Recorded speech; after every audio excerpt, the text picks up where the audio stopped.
Good morning, good afternoon, good evening. Hello, hello. Let me know if you can see and hear me okay.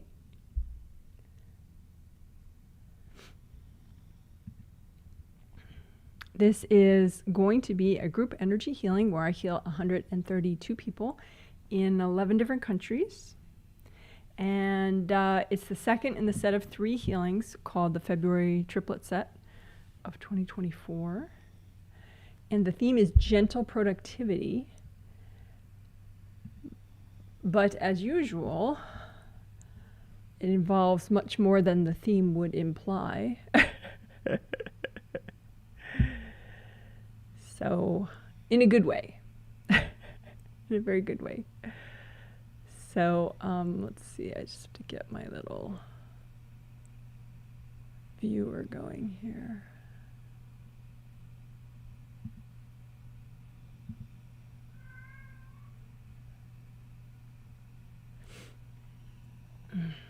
So the Friday healing, the first one in this set. Oh, and of course, the twin set this month, February twin set, will also be on this theme. Gentle productivity. So let me know if you can see and hear me okay. Ooh, I got a confirmation. Thank you. Super helpful. Thank you, thank you. All right. So we did some stuff on Friday, which I think really helped. We may repeat some of it. We'll definitely, like for example, we worked on joints, unblocking the energy of joints in your physical body, all joints, but also we sort of highlighted specific ones. And I used a skeleton, life-size skeleton model that I have. It's right over there by the window right now, but I'll probably wheel him over and show you some stuff. Thank you for the confirmations. So anyway, we'll do joint unblocking again, but I want to go one step further with that and do what I'm calling contortion blocks. And contortion blocks, like literally as far as your bones and your muscles and all that, your body can contort. Like say your pelvis can, if it has a slight rotation to it or it's tilted in a way that is not ideal or optimal, then all the other joints in your body tend to have to compensate for it. So a little twist here means there's something else here that's off kilter, which means your ankles are also off kilter. It's like, it's all interconnected, the whole skeleton, right? So you don't want to be like all lopsided like my actual physical skeleton model over there is. So it's not that, spinal alignment and productivity, it's like what is underneath spinal alignment and productivity. That's what I'm calling contortional blocks. So they literally would contribute to spinal contortions that you have. And they can be really subtle too, not things that, require surgery or anything, but maybe contribute to muscle stress and mental stress over time. But these contortion blocks, they tend to be, baggage in certain chakras that you have, and they lead to actual physical spinal contortions, and they also lead to productivity blocks and, blocks getting your key projects done. So it's nice to focus on it in that physical way of the joints and what's causing your physical body to contort and to slightly twist or rotate or whatever, and all the compensation that's happening because of that. Because in energy work, if it's always more efficient to get to the underlying stuff. Because like, for example, if we keep on blocking your shoulder joints, but we don't get those contortion blocks, the ones that really got your shoulders out of whack in the first place, then it'll halfway work, but then you'll feel the contortion blocks more, which is, maybe it's childhood trauma from this life or past life, or it's some kind of, yucky stuff, left over from a negative experience that you had. Or of course, many not yet cleared. So anyway, contortion blocks, that's I think going to be a big thing that we do today. So more joint unblocking, but more than that, the contortion blocks, we're going to work on those because I think that will have a nice effect on productivity, which is the theme of the set. And I mentioned it before, but there's a playlist that I've made that will have all the gentle productivity healings from this set. I may put also in the name, I may put like, joints or something also, just so, because if you think back, you might not remember that, in order to work productivity, we did a ton of work on the joints and unblocking joints and spinal contortion and, so anyway, cool stuff. There is a lot of stuff on the maybe list too for today, but I don't want to preview it because I'm not sure which one I'm going to be doing, which ones. So we'll see. But the contortion blocks is a definite. I know that. And thank you very much for all your surveys. They were very, very helpful, as usual. Okay. Check out comments. Hi, can see and hear you. Thank you. Hello, can see and hear you. Hey, Janet, I can see and hear you from rainy Las Vegas. It is actually not raining here. I don't know how long that's going to last, but can see and hear you in very snowy Evergreen, Colorado. How about that? Also from, hello, from Lake Worth Beach, Florida. I love the joint bone work. Alrighty. Yeah, it's good stuff.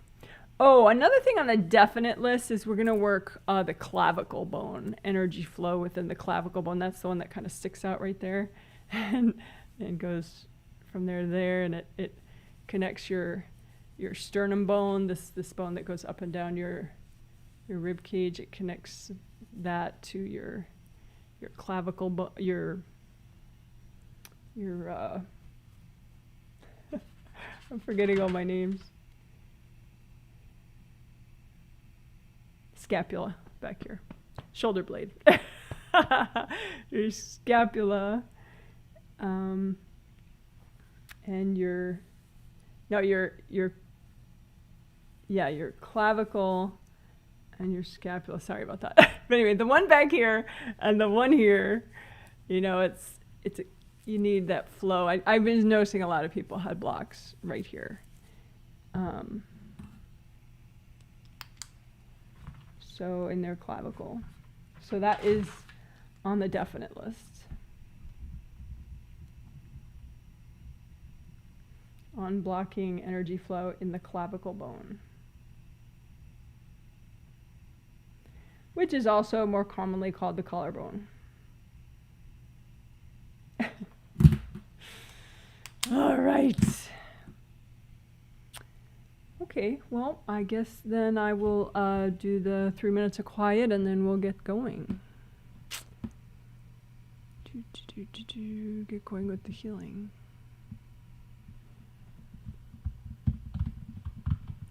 So in the 3 minutes of quiet, I am going to be finishing my prep and saying hello on a spirit level to, non-verbally, to the 132 people that I'll be healing. And then towards the end of that quiet couple minutes, I will be starting the healing. You'll see me go like that. And then shortly after that, I'll start talking out loud. And the rest is, I'll explain what I'm doing as I'm doing it to a point. And so you could use it as a walkthrough if you want, a self-healing walkthrough. And you could heal yourself as you watch. Okay, so now actual 3 minutes of quiet.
Okay, thanks for waiting.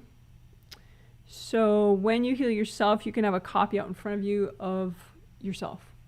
And you use your hands and the gold light generated by your hands to heal the copy, and therefore you're healing yourself. So you have a big energy center in the palm of each hand, also an energy center in each fingertip. You set them with your intention to be a metallic gold color. And therefore, as they naturally spin, they're generating healing energy at that vibration of metallic gold, which is a good vibration for letting go, repairing, healing. So just make a copy out in front of you of, it could be of your whole energy system or just your grounding, whatever you feel like. But if it's your whole energy system, it would be all 17 of your auras, and then your physical body and your astral body are inside of those auras. And then you have 2 groundings, one for your physical body and physical body aura, and one for your astral body and astral body aura. So a physical grounding and an astral grounding. And go ahead and make your grounding as wide as all your auras, so roughly about this wide. And make a copy out in front of you of your groundings. Both, if you're reasonably present, both groundings are in the same place. So just comb through your groundings. Have them come up high as your 3rd chakra, which is where your sternum bone ends. That's your 3rd chakra. Has to do with productivity, taking action, finishing projects.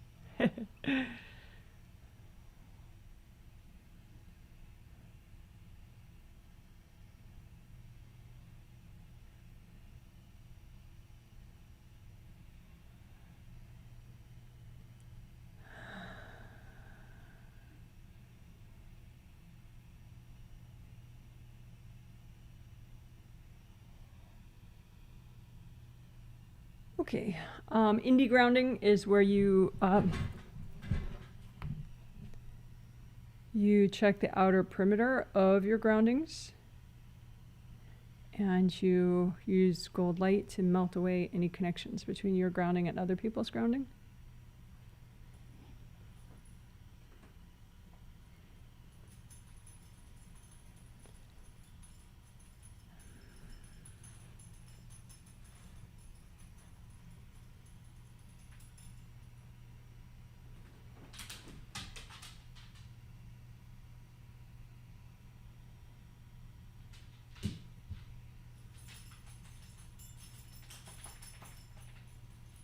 All right, good job.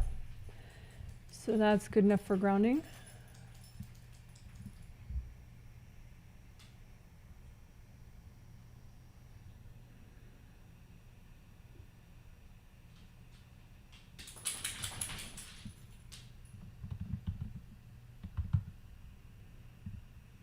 So let's do aura repair. So you comb through all your auras.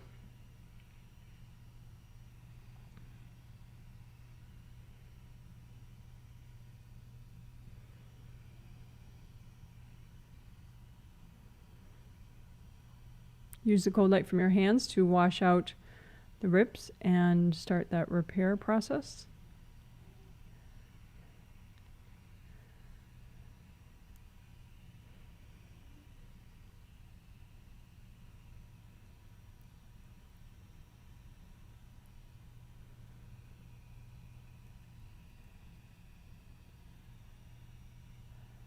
I was just doing a little bit extra, melting the hardness and repairing the rips at the top of the auras. So up here.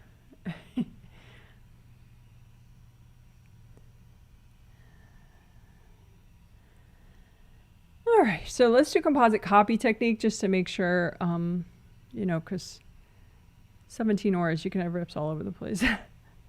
Little ones, big ones, deep ones, shallow ones. So just make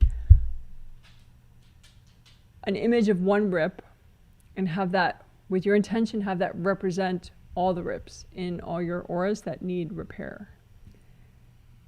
And then you want to clean out the rip because other people's energy, invasive beings, all sorts of junk, hard objects thrown at you can collect within the rip, and that's going to get in the way of the repair. So let's get rid of all that. So you have your composite copy rip, and you use sticky gold wax from your hands, and that sticks to whatever's not you within this rip. So you fill it up with sticky gold wax, have it stick to all the junk, and that way you can lift it out like a big lump.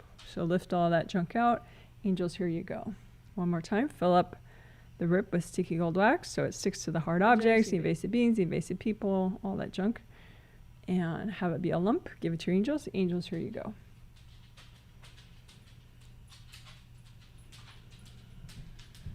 Couple deep breaths. And you can work on repairing the rips now that they're cleaned out. Just lots of gold light.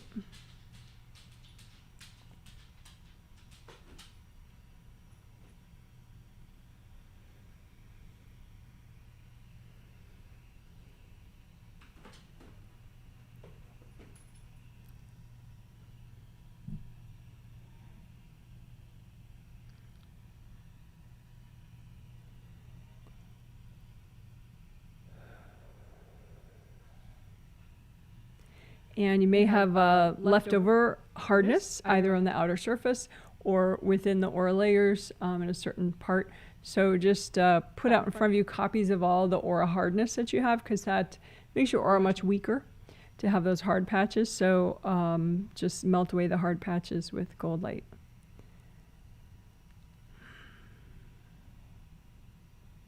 Again, pile up copies of all the hardness in your auras. And then use lots of gold light to melt it away.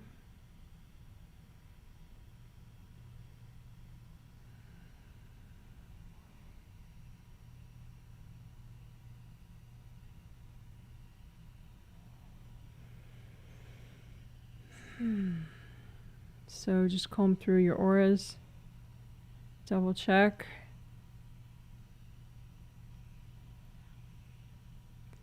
Maybe a couple little leftover rips. Use more gold light to get those.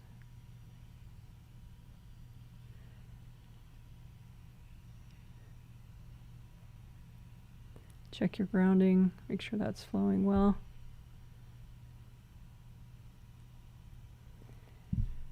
Okay, and then you can redo your gold buffer zones. There's a video down below all the time after when I finally put video links down. Oh, I didn't do that last time.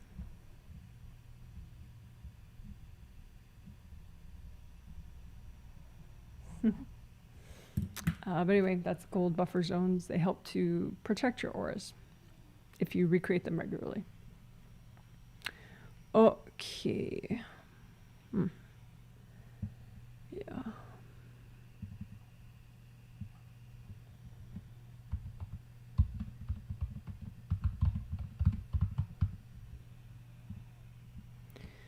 Okay, so collapsing gold nets, CGN.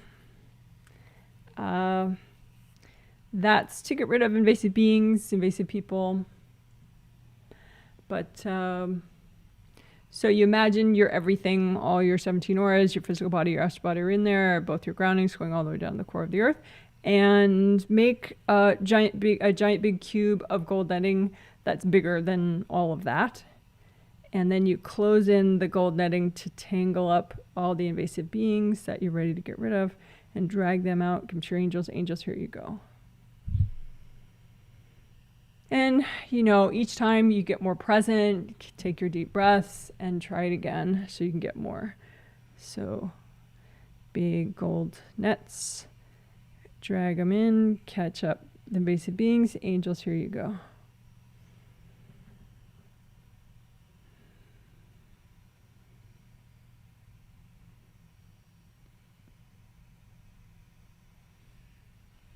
One more time. Imagine you're everything and make a cube of gold netting that's bigger than that, and then close it in to catch everything that's not you that you're ready to get rid of. Drag it out. Angels, here you go.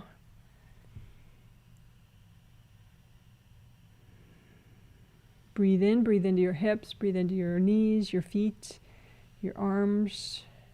your fingers.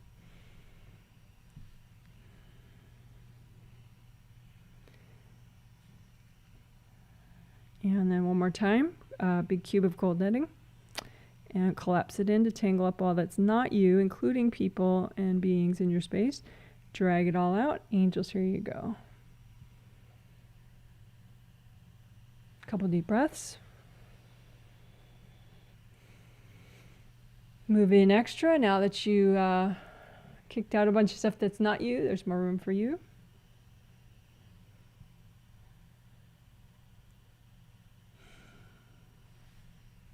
All right, good job.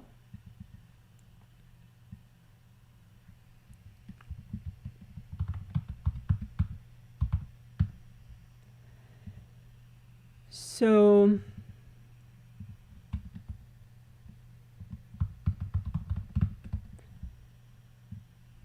we've done grounding, we did aura repair, so then creative ring repair is another one of the essentials, I would say, mainly because if you need it, but you don't repair your creative rings, then it's hard to feel okay. It's one of those things where skipping it if you really need it is problematic, so you may as well just do it. So you have 3 gold rings right above your head, 1, 2, 3, and they come and go with your astral body, you as a spirit. So you can make a copy of those out in front of you and use enough gold light so that you clean out the shattered parts or the cracks and they grow back. And melt cords while you're doing that. The cords could be from invasive beings, invasive people.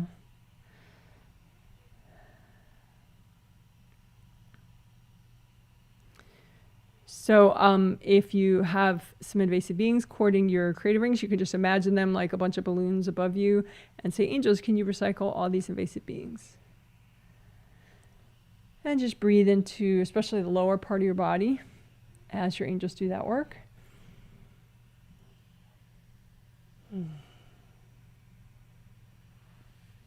Okay, again, check out your creative rings, lots of gold light.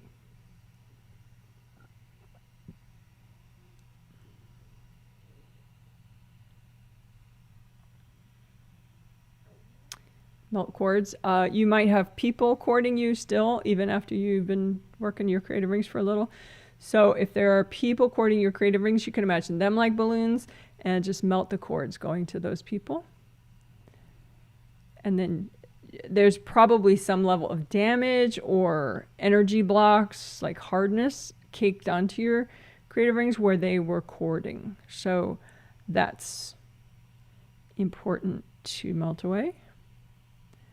So it's not so easy for the people to cord you again later. So you can do sticky gold wax for your creative rings, just sticky gold wax all around, above, below, within, inside them, in between them, and have the wax stick to everything that's not you, including cords, including invasive beings, invasive people, energy blocks, whatever you're ready to get rid of, hard objects. And you're going to move the wax away from the rings and give it to your angels with all the junk stuck to it, right? So move that out, move out the junk. Angels, here you go. Again, sticky gold wax around your creative rings. And move out the junk. Angels, here you go.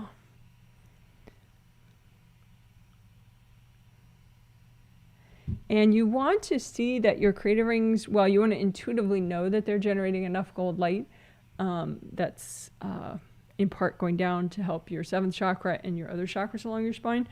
But you want to be able to see it too, like, and you may have to use your intuition for that because maybe you can't see at all no matter where you look in your space.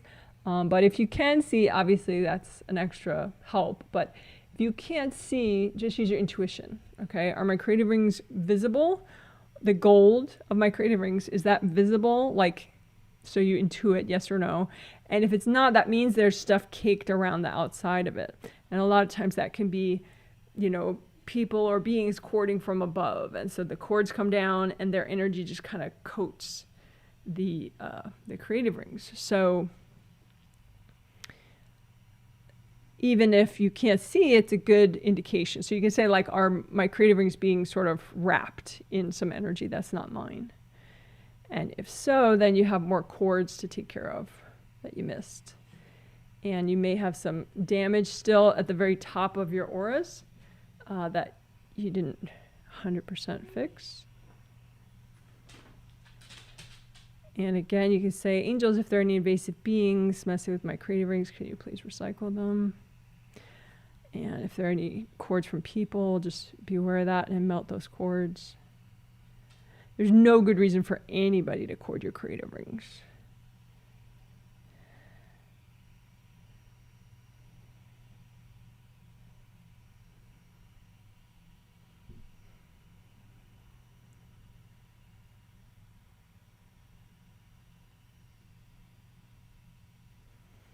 Okay, good job.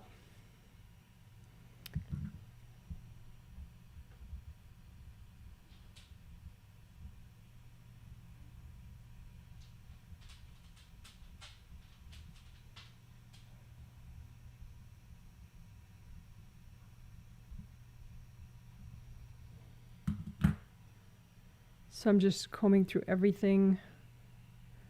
Creative rings, body, major chakras along the spine, all the auras.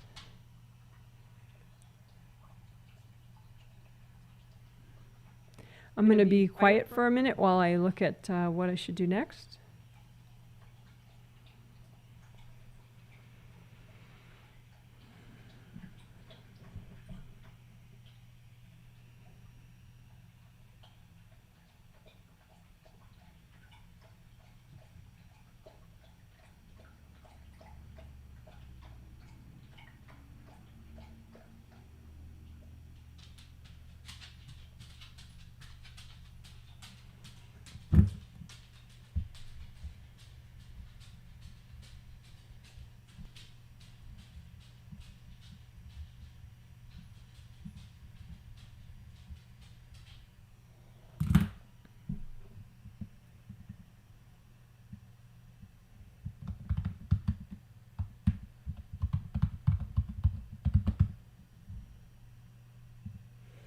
Okay.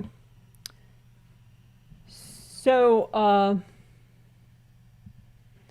in the first healing of the set 2 days ago on Friday, when we did chakra work, repair and unblocking, it was a nice section. I actually posted a comment beneath, even though all the, the healing summary with the timestamp links is now in the info section of the video, up right under the video. I highlighted 2 different parts of the healing, of the Friday healing, and put comments in the comment section just to say, oh, I'm just highlighting the chakra work, and then I put the links to just the chakra work. And then in a different comment, I said, oh, I'm highlighting the joint work that we did. And I just put the timestamps for the joint work, and I let you know how long it took. Because a lot of times, the 2 hour or 2+ hour length of these can be very off-putting. But if you can see, like, oh, this section is 10 minutes, hopefully that's less off-putting. So anyway, but on Friday, we worked chakras and we cleared avoidance at the same time. What you're avoiding. So we bounce back and forth between them because to make it more effective. So we'll do that this time, but we'll do it with contortion blocks. So contortion blocks is the big sort of thing of this healing.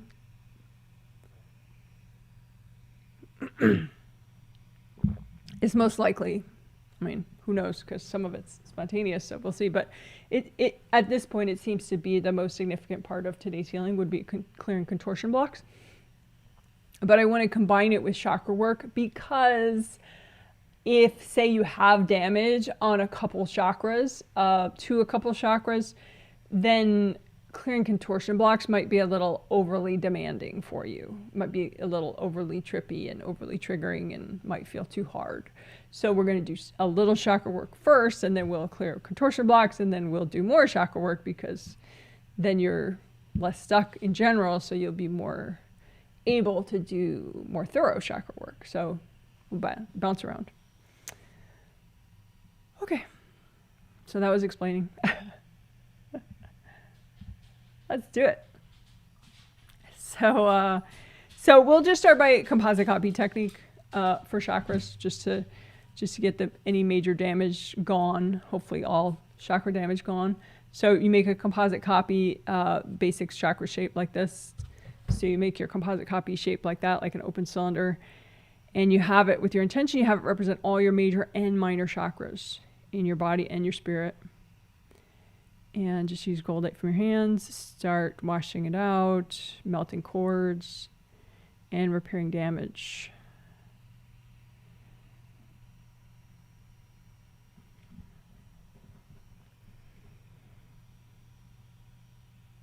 And you definitely want to unblock and repair and melt cords to the extent that you need, so that you can clear contortion blocks in a few minutes.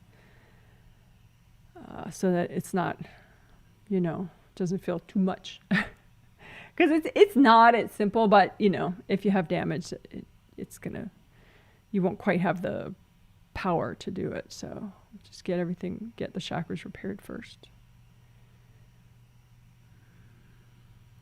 You can use gold light, gold fire, gold water. Take your time, melt cords to other people.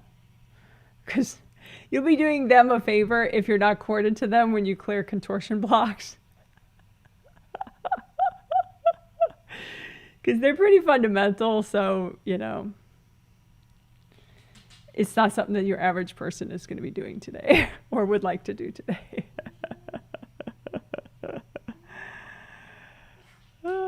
So speaking of which, so that you're not like compulsively sharing and nudging people that you know about this, just lift out the baggage. It could be loneliness baggage. It could be resentment, passive aggressive, whatever. But whatever baggage that causes you to teach people this stuff on a spirit level that are not ready to learn it and don't want to learn it. So melt away that baggage. So the sort of the force feeding of information baggage, any baggage that causes you to force feed people information that are not ready for it. So just bring out that baggage and melt it away with gold light. And a lot of this is, of course, subconscious, but this is part of what leads to backlash. So just melt that away, the subconscious force-feeding teacher baggage. Lift out the baggage, melt it away. Okay, a little extra repair of all your major and minor chakras.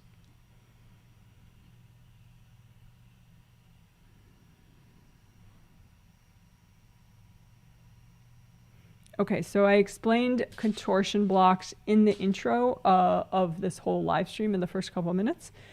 So I'm not going to go too much into it, but they're energy blocks that cause your body to contort, like literally your spine or your shoulders to hunch over, maybe your back to hunch over, or your neck to, be too forward, or your pelvis to tilt.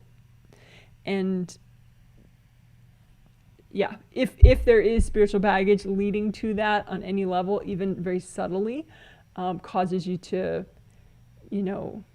like turn in ways that are not good for your body. So any distortion baggage, typically it's, well, anyway, whatever. Just make a big gold blanket out in front of you. Any inner baggage, conscious, subconscious, from this life or past life, doesn't matter. Any inner baggage that's causing body spinal contortion. And say, angels, is it okay to clear all this right now? And, they might be reducing that pile, which is fine. Anything that's left is healthy and gentle to clear right now. So go ahead, you can melt it with gold light, you can blow it up.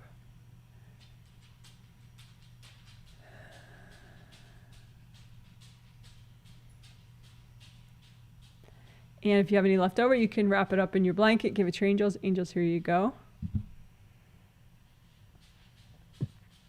So we're going to do that again. Make a big gold blanket out in front of you. It could be far in front of you if this is a little freaky for you. And you can have like a gold privacy curtain in between you and the baggage if that makes you feel more comfortable. That's fine. But just put out on the blanket whatever baggage that causes your physical body to contort. Generally, it's subconscious, of course. Maybe causes you to tilt your head, or your pelvis is tilted or angled, or whatever. So just put all that baggage out on the blanket. Say, angels, can you check all this and make sure it's healthy and gentle to clear right now?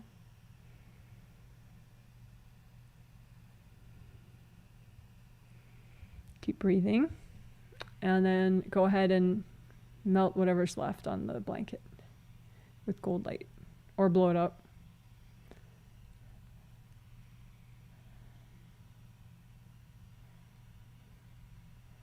Keep breathing.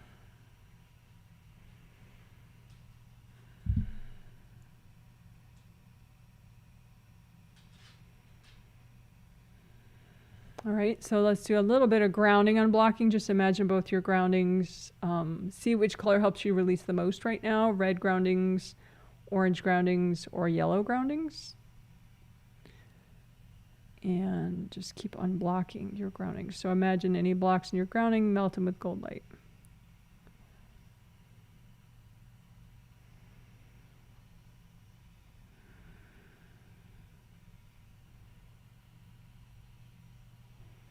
So we'll do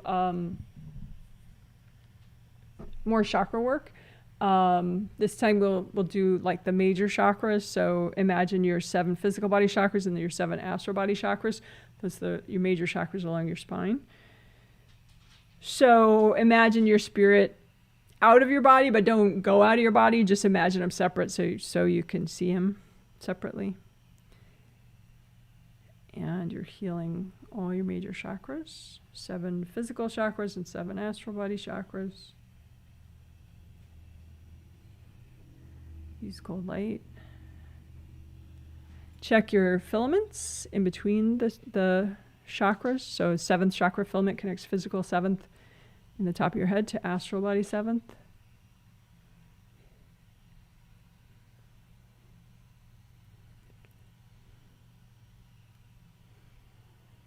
And just be aware of how well or poorly the energy flow is in each of these chakra filaments.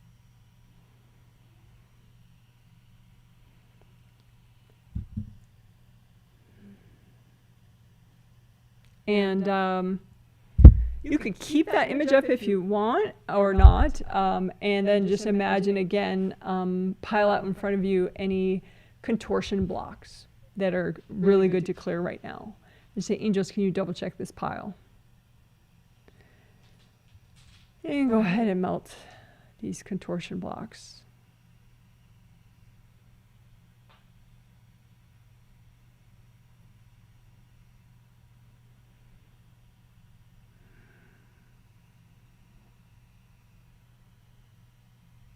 And then just double check all your chakras and the filaments, chakra filaments between physical chakras and astral chakras.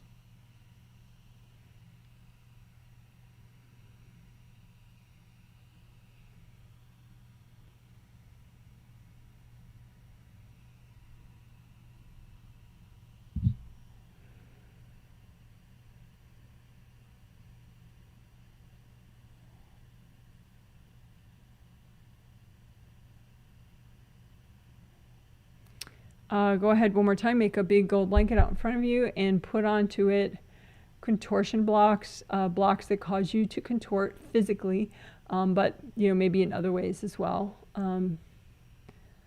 But it's like the physical contortion is a clue to the actual baggage, which is about terrible things that happened to you at some point that you haven't cleared yet. So pile up all the baggage from all those terrible things, which we'll call contortion baggage. So just pile that out in front of you and say, angels, is it okay to clear all this? That way they'll edit. And then go ahead and melt away everything that's left over in front of you.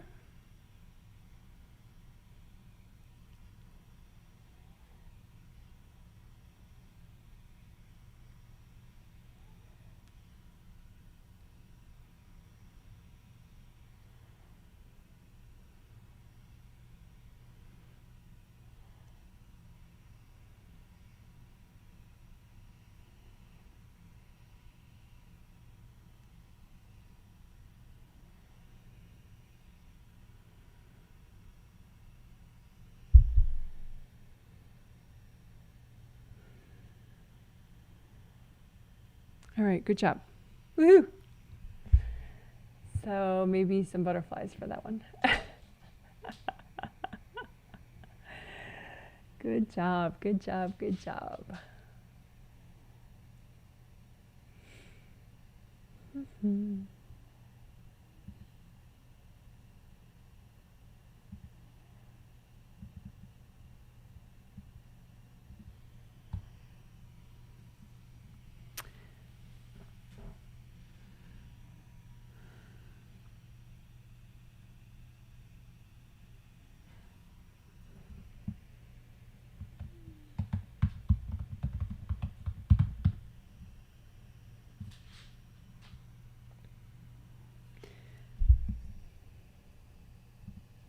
So let's unblock some joints. Similar to what we did 2 days ago. I noticed that when I was looking at people who wrote the surveys, it did help a lot. I was hoping it would, but you know, you never know. Sometimes it's interesting. But anyway, so thanks for the surveys.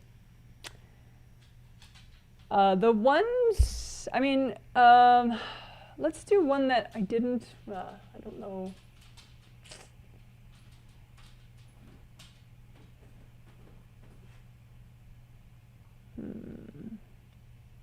Yeah, okay. I'll use my, I'm going to go get my skeleton.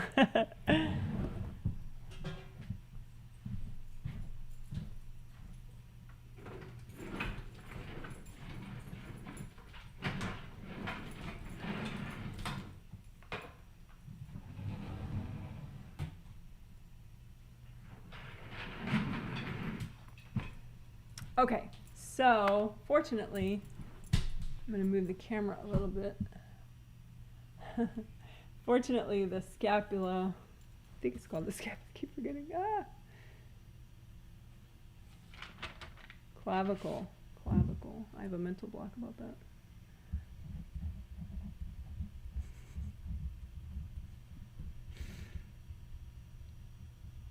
Okay, so this is the clavicle bone right here, right? So otherwise known as the collarbone. And it connects your sternum with your scapula back here, your shoulder blade. And I noticed that energy blocks here are pretty impactful. Like when you clear them and you clear this flow, it helps the inner flow of energy down your neck and shoulders and arms quite a bit. Which is odd because, you know, it's this bone right on the outer part of that energy channel. But I guess bones are just so critical as far as energy flow that, you know, it's a big deal. So anyway, we're definitely going to be unblocking the clavicle bone in addition to joints, like the shoulder joints. And apparently there are like 4, I think, shoulder joints, 3 or 4, depending on how you count them. But it's like, obviously there's this major one right here between the humerus bone and in there. But there are actually different, you know, tendons that connect different parts of these bones, different surfaces. So that's how they call them different joints. But I'm just going to call this whole area shoulder joints, plural. And we're just going to think of any energy blocks in this whole area. I will be getting a shoulder joint model so that I can hold it closer to the camera. I ordered it last night. I'm getting a shoulder joint model and a pelvis model. And one other one I can't, oh, and a knee joint model. I'm very excited. But anyway, so yeah, so we'll unblock the clavicle, we'll unblock shoulder joints, and hip joints too, which they're sort of better illustrated with this diagram until I get my actual hip model where I can hold it really close to the camera. But let's see.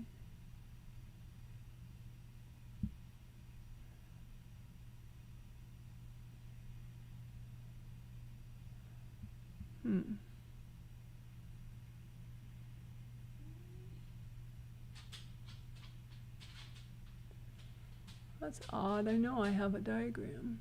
Ah, goodness. Huh. Yeah. So, so the so these are this picture shows the two joints that I found were the most impactful 2 days ago, and we're going to work a lot more today. Oops, we're not doing, we're explaining. Sorry. We have been explaining, not doing.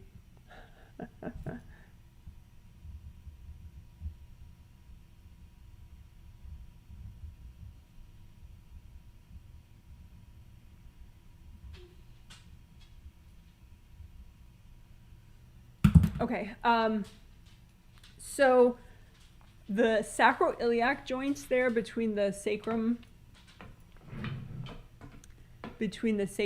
down here at the base of your spine. So your spine goes down, it ends in the sacrum, and those sacroiliac joints are where the sacrum connects to the ilium bones, these big bones of the pelvis, right? So that right there in that joint area, there are a lot of nerves there apparently, and it's a really cool area for energy unblocking. And also another really cool area is the hip joints right there in the diagram, and right here on my model. Gotta lift them up a little. So right here, right in here where the big femur bone goes into the ilium bone right there. That hip joint is a really big deal energy-wise as well. Unblocking any energy blocks in that area plus the sacroiliac joints, so hip joints and sacroiliac joints, that was like super helpful. So we're definitely doing that. And then the knee, it'll be easier once my model gets here. I won't have to lift this poor guy's leg up. But so there's a little kneecap on top here, and so in between this big femur bone and that kneecap, and then I want to say this is the this big one is the tibia, and then the thin one is the fibula.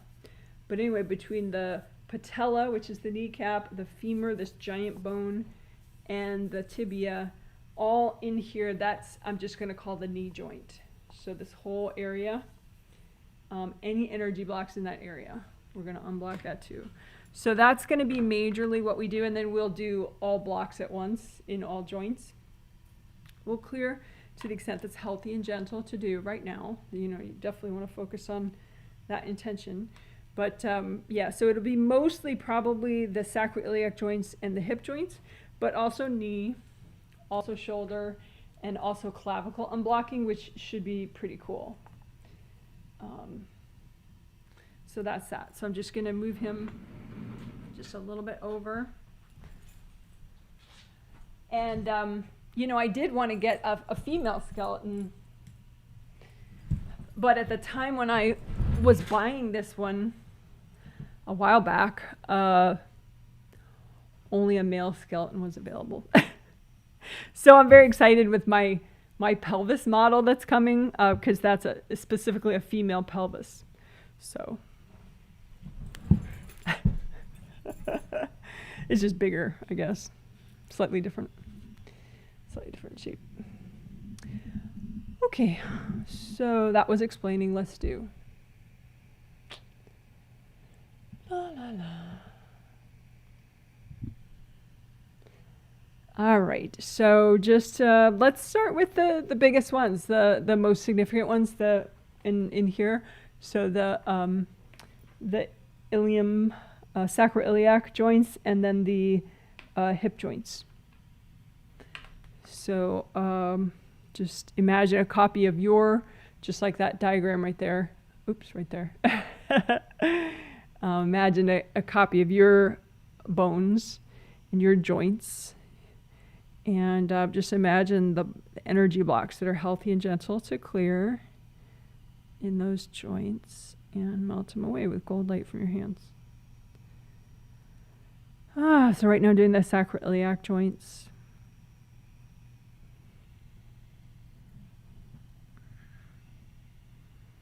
And the blocks can look like, you know, black burnt stuff.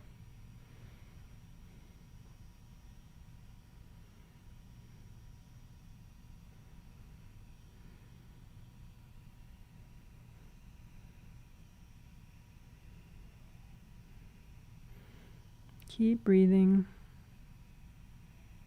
If you feel like, oh, it's not clearing, you know, use your intuition, because maybe like of the 100% that is healthy and gentle to clear, maybe you already cleared 10% of it, but it looks the same, you know, or it feels the same. So just try to encourage yourself, and just, you know, you can think of, well, how many lifetimes is this built up from? You know, because it could be from many lifetimes. So just take your time, use gold light, melt away the blocks in your sacroiliac joints. And then you can alternate between that and your hip joints. Just imagine all the blocks in your hip joints and melt those away. And it's going to be blocks from basically negative experiences that you've had, you know, or people have dumped their energy there.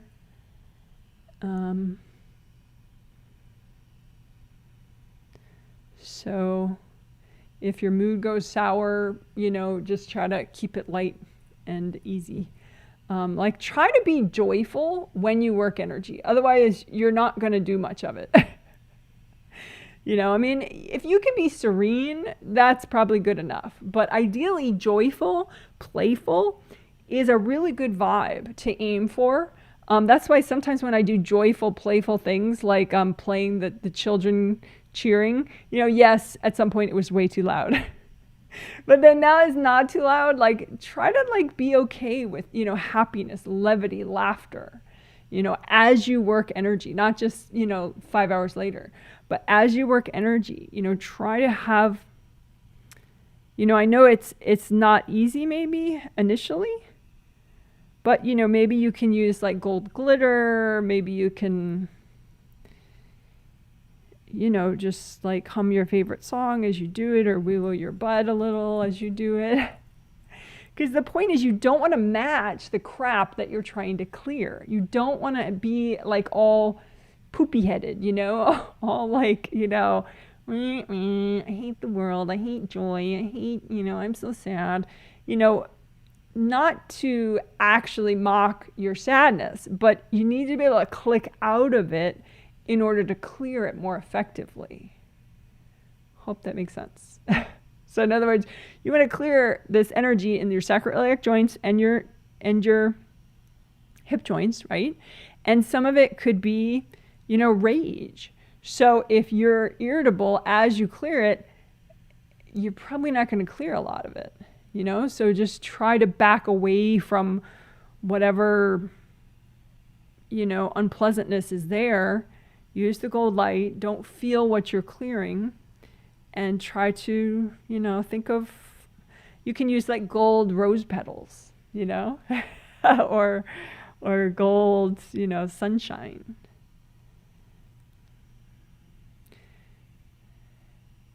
Don't match the grouchiness.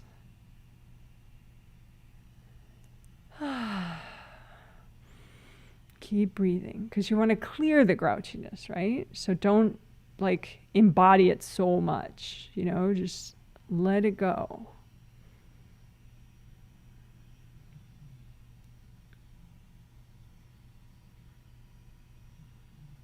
So we're unblocking the sacroiliac joints and the hip joints to the extent that's healthy and gentle.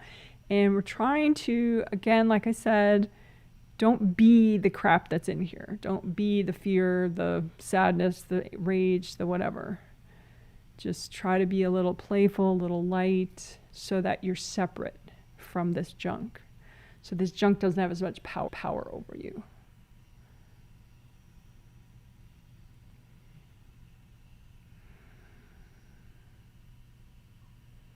All right. So then now let's do the clavicle or collarbone.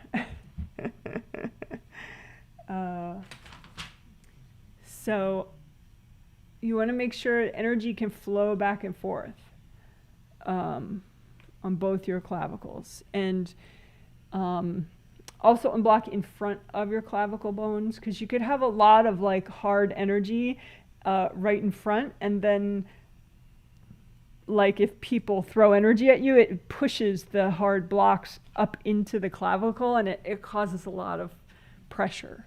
So just imagine both clavicle bones, you know, right here. Imagine copies out in front of you.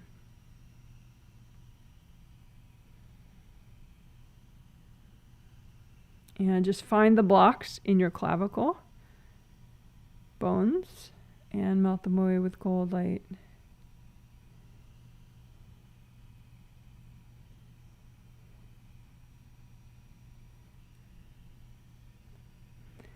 And you can use gold fire, gold water, gold sandstorm.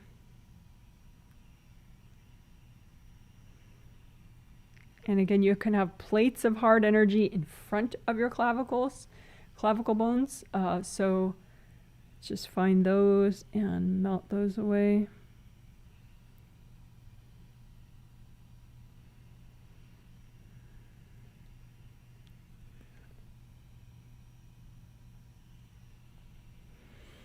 And we'll just take a little breathing break with that. You can stretch a little. Wiggle your toes, wiggle your butt. Again, don't be the crappy energy that's in here. Just change your mood out of the crappiness. It's like, you know, if you're standing on a rug, it's hard to move the rug. You want to get off the rug first.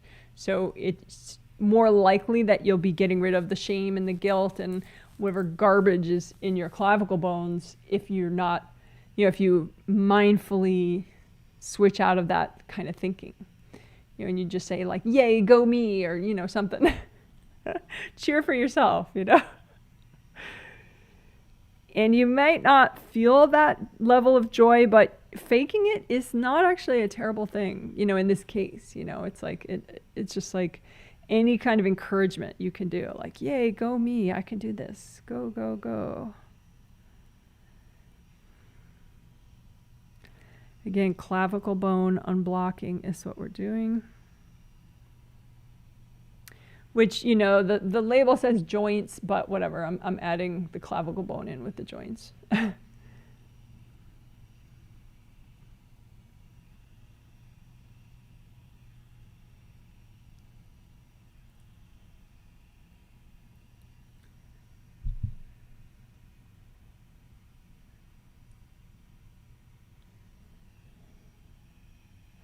And let's do some shoulder joint unblocking. So all the ways in which this humerus bone connects to all these bone surfaces right here to enable you to, you know, have all that rotation. So you want to just imagine, you don't have to think about the, you know, at first initially think of that area up around both your shoulder joints, but then just imagine the blocked energy and melt the blocked energy.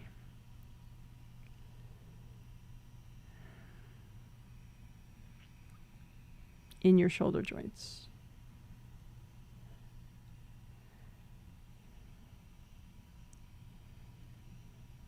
You can lift out the blocked energy and melt it separately if that helps, if you separate it away from the joint itself. Lift out the blocked energy, melt it away with gold light. Lift out the blocked energy, hand it to your angels. Angels, here you go. Lift out the blocked energy from your shoulder joints. Get to your angels. Angels, here you go.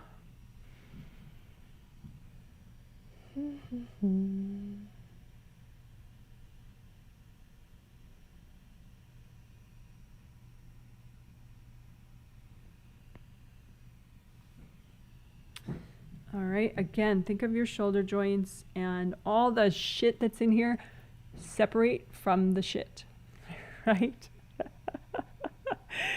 What is in here? It's energy from some of the worst days you've ever experienced that you're still not over, right?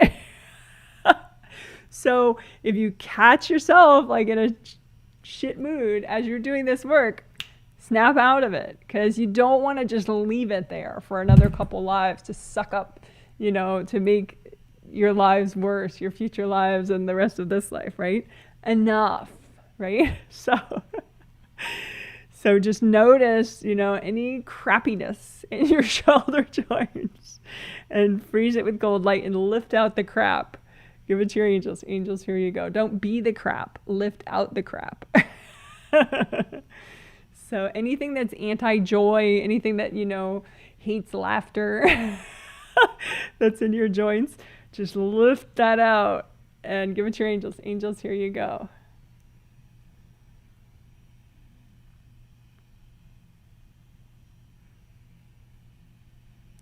And just notice the energy flow down your shoulders and your arms. And check for hard plates of energy in front of your clavicle bones. Again, that's your clavicle bone, the one that goes straight across there.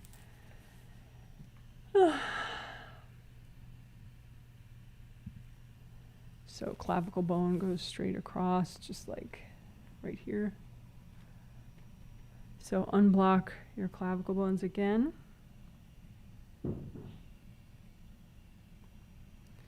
You want energy to be able to flow between your sternum bone, your clavicle, and your scapula in the back, which is right here. Oops.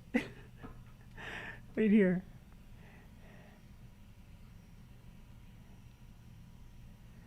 So your clavicle bone, your sternum bone. That's an interesting one too. Right where your clavicle bone connects to your sternum bone. So we can unblock there too. Again, don't be the crap. Melt the crap away. If there's any joy-hating, laughter-hating, levity-hating vibes in here, just melt it away. Because it's from terrible things that you went through that you do not need to carry forward. You can keep the wisdom and melt away the trauma. So melt away any yuck in your sternum bone and the connection, that joint between your sternum bone and your clavicle.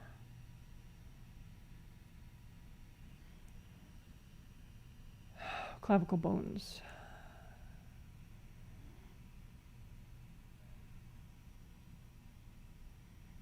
And you can unblock in front here. Some more.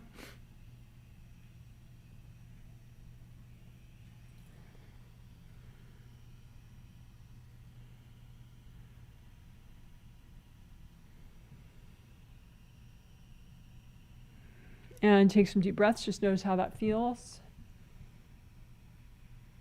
The shoulder joint unblocking, the clavicle unblocking, the right here, the connection between your sternum bone and your clavicle, unblocking there.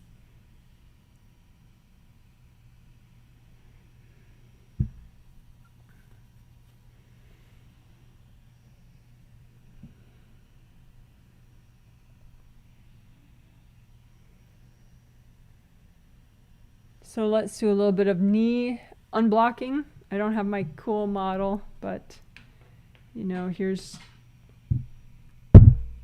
his knee. So in between this big bone and this big bone and this little one, this little kneecap. So imagine your knee joints and just unblock them. Don't be the crap. Melt it away. You are not the crap that you've been through, right? Just melt it away. Keep the wisdom, you'll keep automatically. Just melt away the junky part of what you've been through. Don't store it in your knees. Guilt and shame, that can be stored in these knee joints. Just melt that garbage away.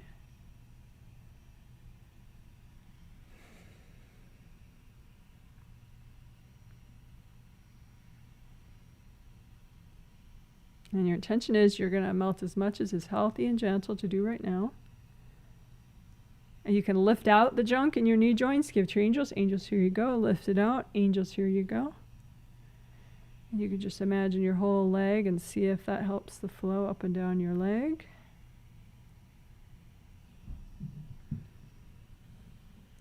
And you want to bring up red earth energy up through your legs all the way up into your first chakra and into your Kundalini chakra. So that's about here and here maybe.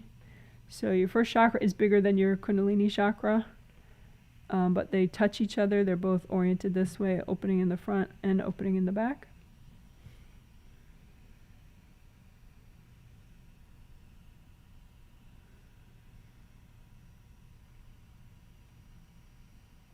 So you can imagine blocks in front of your Kundalini chakra and your first chakra and your second chakra, and just melt those away.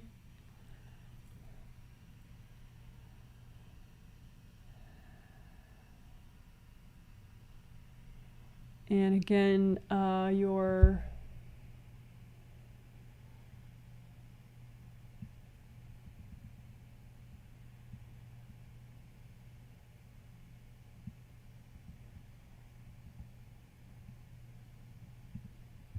hip joints and your sacroiliac joints.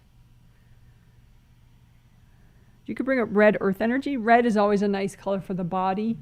So for joints and meridians and bones. So red earth energy could be really nice. So you can bring up red earth energy straight from the core of the earth to your hip joints, and red earth energy straight up from the core of the earth to your sacroiliac joints.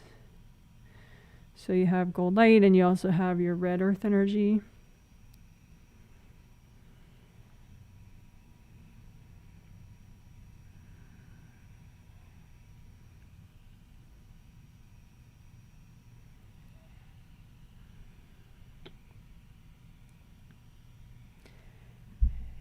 And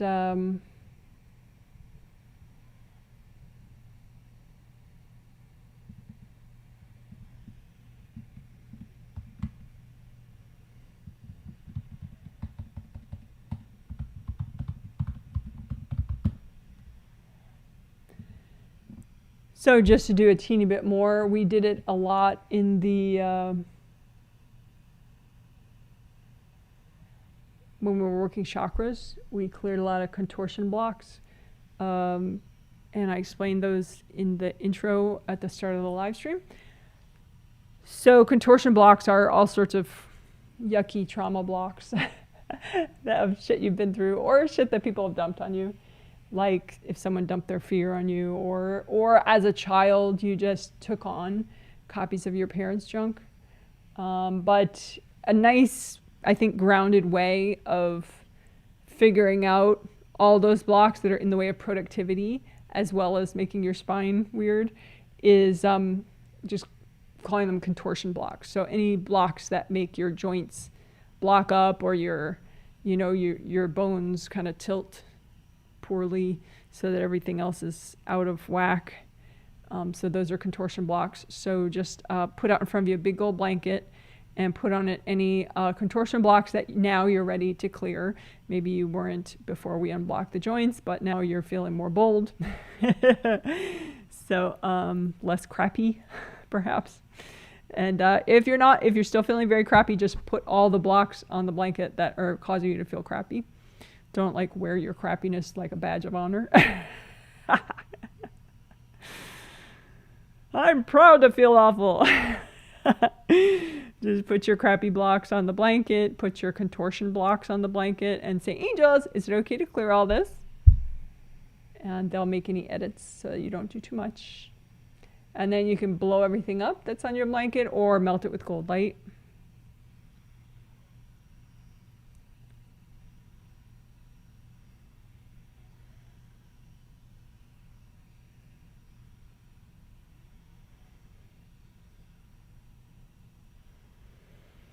Okay, and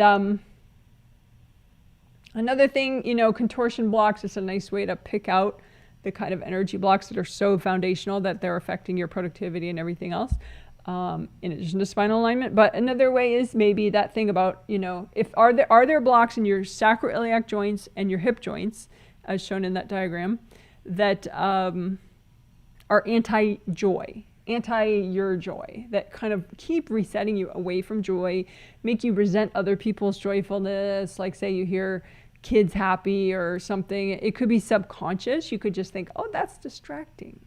But maybe it's really annoying you. You just don't want to own that. You know, it's triggering baggage and you're mad, you know, or triggering sadness, triggering grief, triggering whatever junk, right? So is there baggage within your pelvis, within your hip joints, your sacroiliac joints, that is triggered by happiness in the world? Or triggered by sadness in the world, triggered by anger in the world, right? Because you can't get rid of that. So what triggers in you that makes you distracted when somebody's happy or somebody's sad or somebody's angry, somebody's anxious, right? And then just say, angels, is it okay to clear all this? And then you could blow it up or melt it away.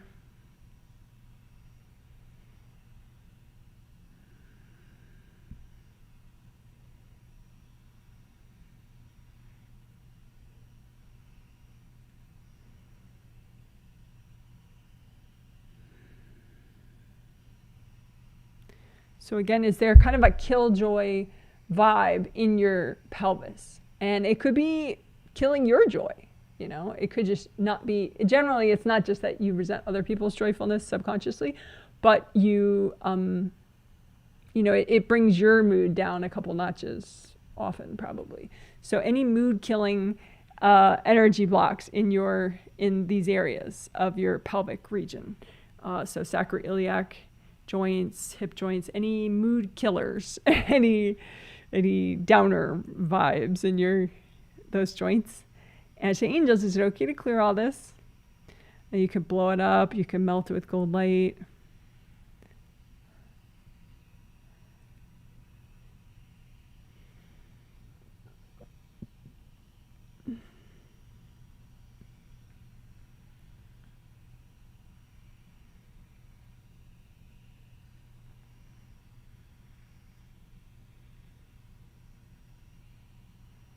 And then if you have any left over, any mood-killing downer vibes in your sacroiliac joints or your hip joints, just wrap up those blocks in a blanket and give them to your angels. Angels, here you go.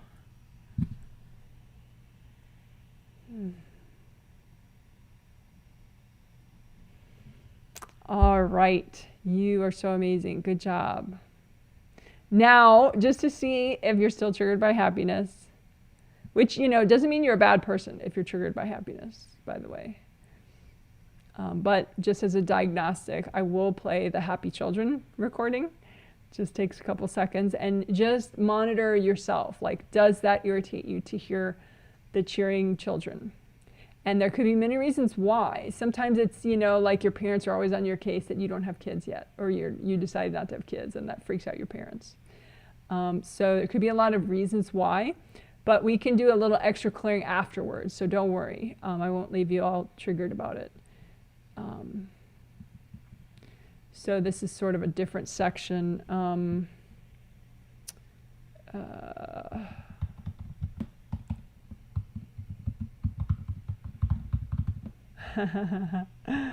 Baggage about cheering kids. So we'll clear baggage around cheering kids. But just before this, we were clearing, you know, when we were unblocking the joints and in the hips and the sacrum, we were clearing a lot of mood killing stuff. So this is just an extension of that. So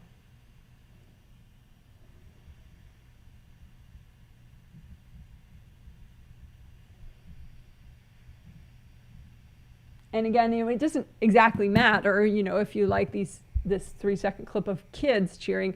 It's just we're using it as an indicator, as a self-awareness tool to be like, oh yeah, that's a lot less annoying now, or that's still quite annoying, you know. And so we'll see, you know. Or maybe it does make you happy, in which case you're not triggered by the thought of happy kids. So just notice, are you irritated by those sounds? Are you sad about those sounds? Are you scared about those sounds? Are you anxious? Are you nervous? Are you stressed out about those sounds? Maybe you're a teacher, it reminds you of your work. But if, say, I'll use that example. If you're a teacher and it reminds you of your work, but that's not a good feeling, well, then that means that you have some baggage that you could clear, right? So make a big gold blanket out in front of you and just put onto it any baggage about having kids or not having kids, about, happy kids or sad kids, whatever. Any baggage around people that expect you to have kids or have more kids or not enough kids or whatever, any regret you have, any baggage, right, about happy kids. And then just, maybe it makes you sad to think of happy kids, because you weren't a happy kid, So say, angels, is it okay to clear all this baggage? And then go ahead and melt it all away. Or blow it up, if that's more fun.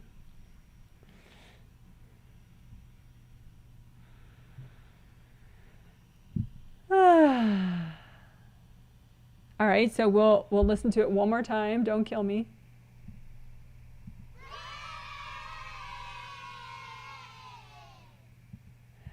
All right, so just have self-awareness. Breathe in, breathe into your hips. Breathe into your legs, your knees, your shoulders. So is there any leftover baggage triggered by that bunch of cheering kids? And we could do it like 2 big blocks, just pile up any 2 big blocks that are triggered right now for any reason, but also by the cheering kids, including the cheering kids. Okay, and just melt away the 2 big blocks.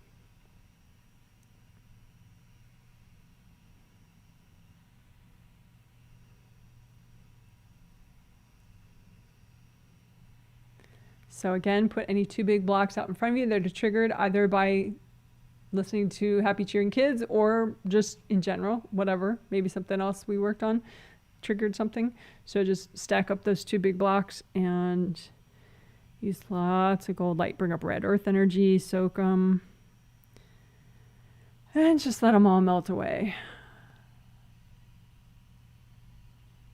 If some of them aren't clearing, that's probably because you or someone else is cording them. So just melt the cords and melt the blocks. You can say, angels, can you help me clear all this?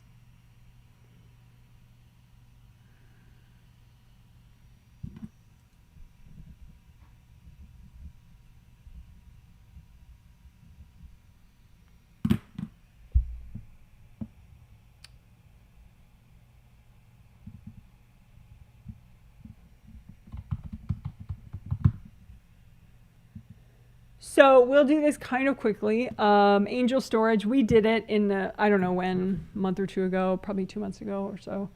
But angel storage is where you ask the angels to help you to store away stuff that is not healthy and gentle to clear right now. So that is less likely to get triggered in the meantime before you have the personal power and level of presence to clear that stuff.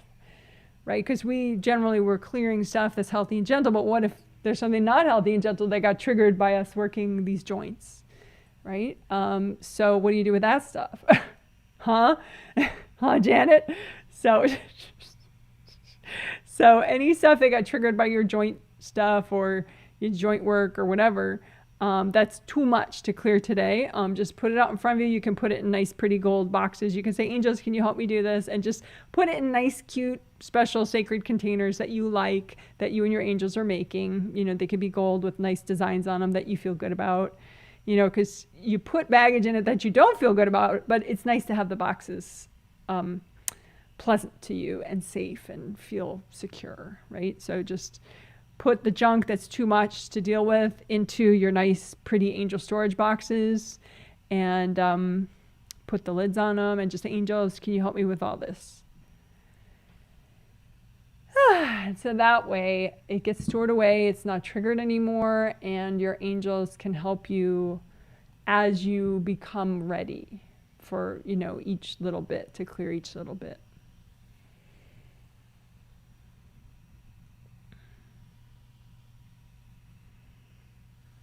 So good job.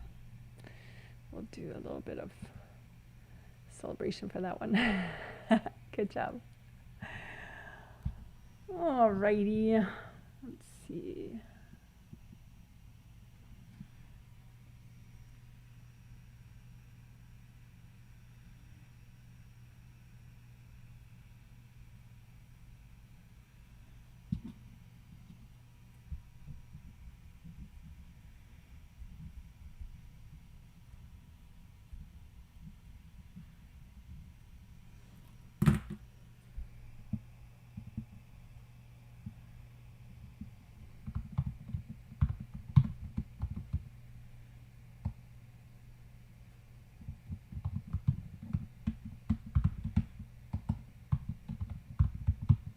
Okay, so in the healing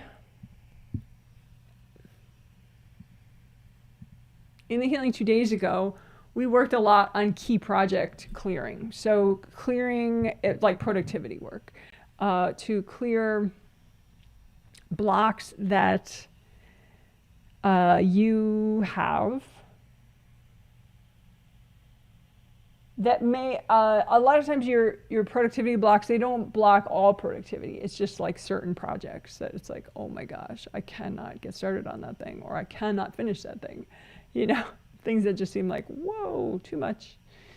So sometimes you're just not ready to do those things. Like, you know, you have to do other projects first. You have to grow, clear energy first. And so if you can put it off and you're not ready yet, maybe it's not such a big deal. But some projects, it's like, oh my gosh, you just don't understand. Like, it's really kind of screwing me not to work on this. You know, it's like now would be so much the time to work on it, and I just can't. You know, so sometimes it's time. It's time. It's not like, oh, you're thinking ahead and you're thinking you should work on it now, but it's really a project for the summer. No, sometimes it's really a project for now, or like last month, and you still haven't gotten to it. So those, you know, you can unblock specifically whatever baggage is blocking you from doing that. And typically it's not what it seems to be. You know, like the outer thing could be, well, I don't do XYZ for my job. You know, I procrastinate about that, or I procrastinate about housework, or I procrastinate about, you know, health and wellness stuff, or I procrastinate about financial stuff. You know, that's sort of what it looks like on the surface. But then deep down, you know, it's like past life baggage or baggage from this life, basically about shitty things that happen to you. You know, it's all about shitty things that happen to you in some lifetime. We have to like get the kernel, you know. And so, you know, I guess maybe, hopefully, I mean, I don't know, you could wallow in that in a victim kind of way that doesn't help at all.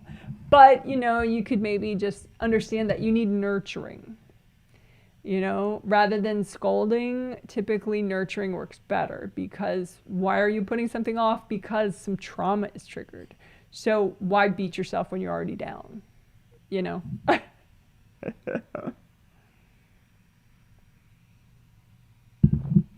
So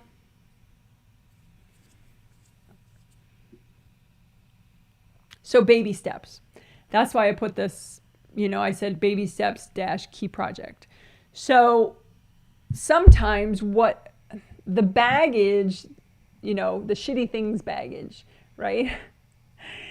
That is keeping you from being able to do a project, how it manifests is that you can't think of your baby steps. Like you're totally blocked about it. Like it all seems like the biggest, giantest project, and you never have time to fit that big size in your day. You only have time to do like 10 to 15 to 30% of it maybe, you know, but that just seems like your brain doesn't understand that that's the thing you should do. Your brain is thinking of 100% of the project, like all or nothing.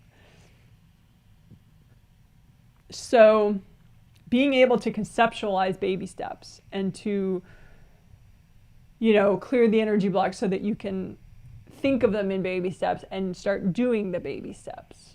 That's what we're going to be clearing right now, is that ability to, you know, like maybe you have like all your organizing and decluttering projects in your head all at once, and it's like jamming your brain. You know, if you could compartmentalize and think of it as 20 different steps, you know, or 30 different steps, you know, and just focus on, okay, well, what's the first step? What is one thing I could do?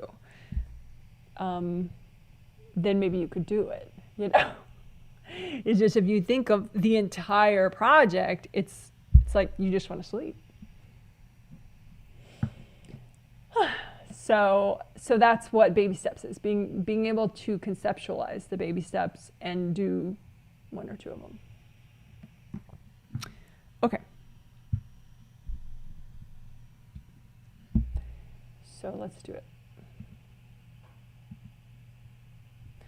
So make a big gold blanket out in front of you. If you don't like a gold blanket, don't make one, but just pile out in front of you the baggage that's keeping your brain from thinking in baby steps. That the baggage that makes your brain only think of like giant, overwhelming size versions of your projects. So whatever baggage is preventing your mind from thinking of baby steps, just put that out in front of you. And say, angels, is it okay to clear all this right now? So we could call this your baby step baggage. And just melt it away. Right? Whatever's left is good to clear right now. And again, don't be the crappy mood. Right? Don't be the sadness. Don't be the grief. Don't be the whatever. Just be in your shoulders. Be in your hips. All right, so let's see that again. Out in front of you, pile out in front of you any of your baby step baggage that makes you not realize, like little tiny steps so you could start working on your key project. So just what's your baby step baggage? Put it out in front of you. Angels, can you clear all this? Oh no, angels, can you help me clear this? And can you remove what's not healthy and gentle? And then you can blow it all up. You can use gold light to melt it. You could hand it to your angels, but it might be good to try to melt it yourself first.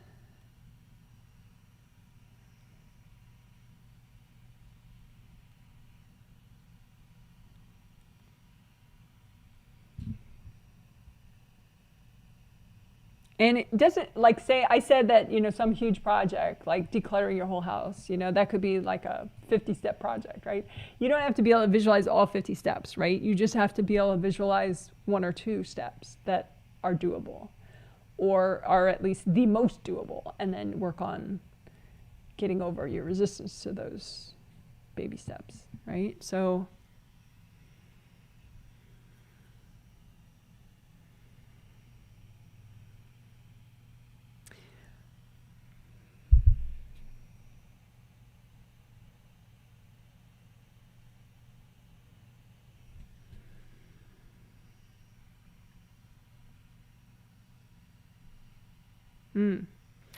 okay, so let's do something else that's complementary to that.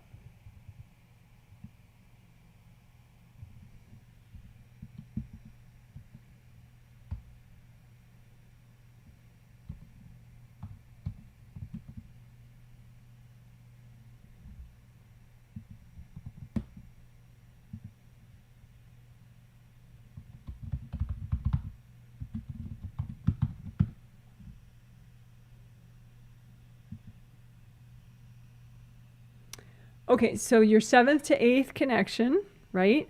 7th chakra in the top of your head. You have 2 of them, astral body and physical body chakras. If you're pretty present, they're both right here beneath the top of your head. Round opening at the top, round opening at the bottom, like this cup here, round opening, although much smaller in there, right? So your 2 7th chakras, and then way up above your aura, maybe a foot to 10 feet above the top of your aura, is your 8th chakra.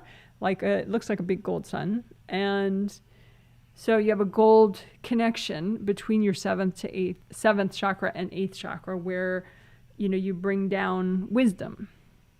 So there could be certain blocks in your 7th to 8th cord that are blocking that wisdom about baby steps for your key projects, right? So just melt the blocks so that you can have your past life wisdom as you are trying to find your baby steps and do your baby steps. So 7th to 8th connection, you want good flow there so that you can change how you're thinking.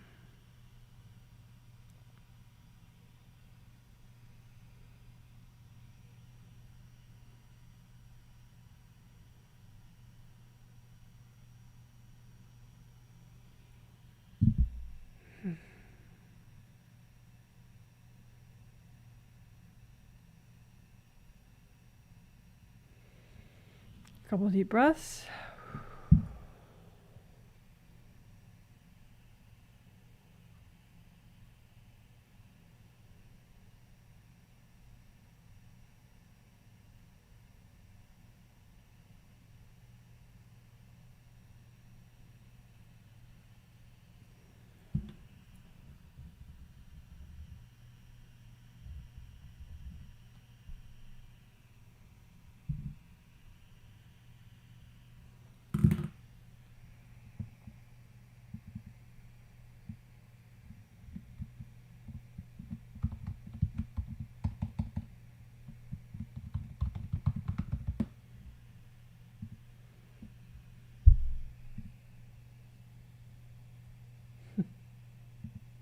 So chaos boundary wall, we haven't done that in a couple healings, but it's a convenient representation. You don't literally have a chaos boundary wall in your space, but it's a convenient representation and a convenient way to work on boundaries with external forces, people, beings, whatever. So you would just imagine a gold flowy wall or a wall with a couple partitions, whatever works for your brain. You can also imagine a gold flowy wall that represents your boundaries of your conscious mind, and then a separate gold flowy wall that represents the boundaries of your subconscious mind. And you can look for cracks or holes or blocks in this chaos boundary wall, because it should just be really strong flowing gold. And again, it's a symbolic representation of everything that helps you with boundaries, which would be chakras, auras, grounding, all sorts of things. So just, again, we're healing and repairing your chaos boundary wall. And I am imagining two separate ones, one for the conscious mind, one for the subconscious mind.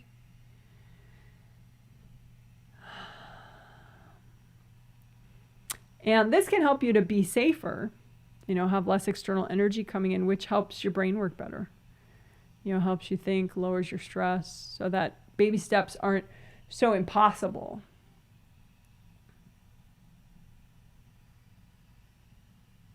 If you're less overwhelmed, you feel safer, you end up feeling more courageous. Simplicity isn't so hard. So again, chaos boundary wall, just gold flowing walls, one for your conscious mind, one for your subconscious mind if you want. That's the way I'm doing it right now. And just look for any dark holes or rips, and just use so much gold light that they melt away, and all you have is the gold flowy strength.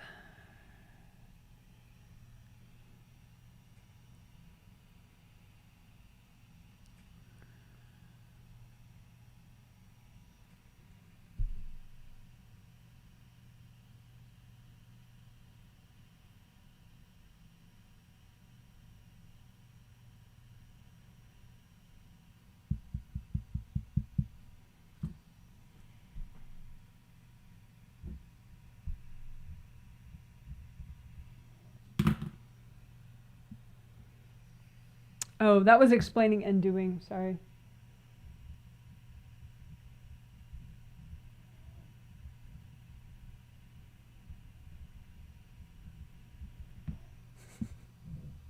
Oops.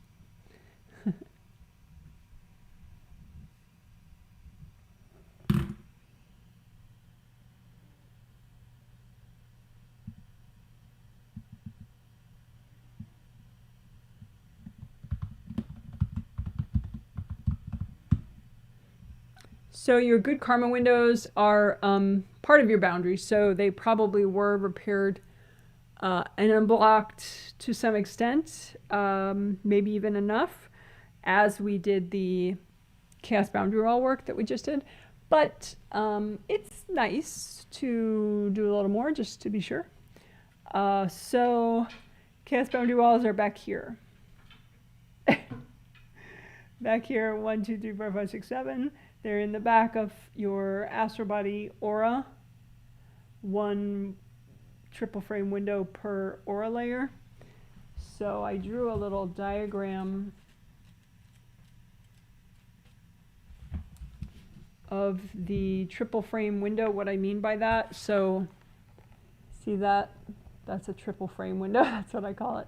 3 concentric squares, I guess is the official way to describe it. But so each window looks like that, but it'll be the different colors. So red, orange, yellow, green, light blue, deep blue, purple. If that's the way you're setting the colors of your main chakras. But anyway, so you just imagine those windows in the back there. So 1, 2, 3, 4, 5, 6, 7, and just, you know, unblock them, repair them with gold light. There could be hard objects jammed in there, you know, kind of like wonk, wonk, wonk, you know, in through the windows. So you don't want that, obviously. So just you can use gold, sticky gold wax, have it stick to all the hard objects, lift out the junk. Angels, here you go. Sticky gold wax, have it stick to all the hard objects in your good karma windows. Lift out all the hard objects and all the junk. Angels, here you go, including invasive beings, invasive people. So sticky gold wax through this whole region and lift out all the junk. Angels, here you go. And do a little more repair of these triple frame windows.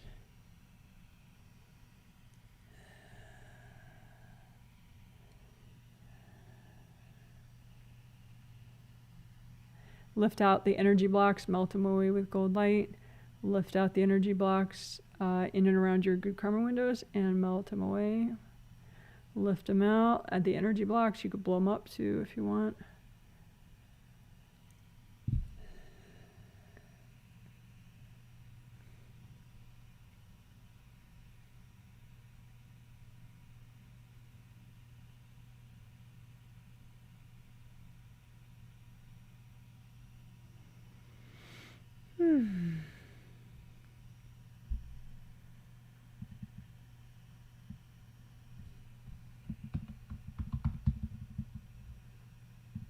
So I'm just going to be looking for a minute, see what we're going to do next.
Okay, so your spiritual path.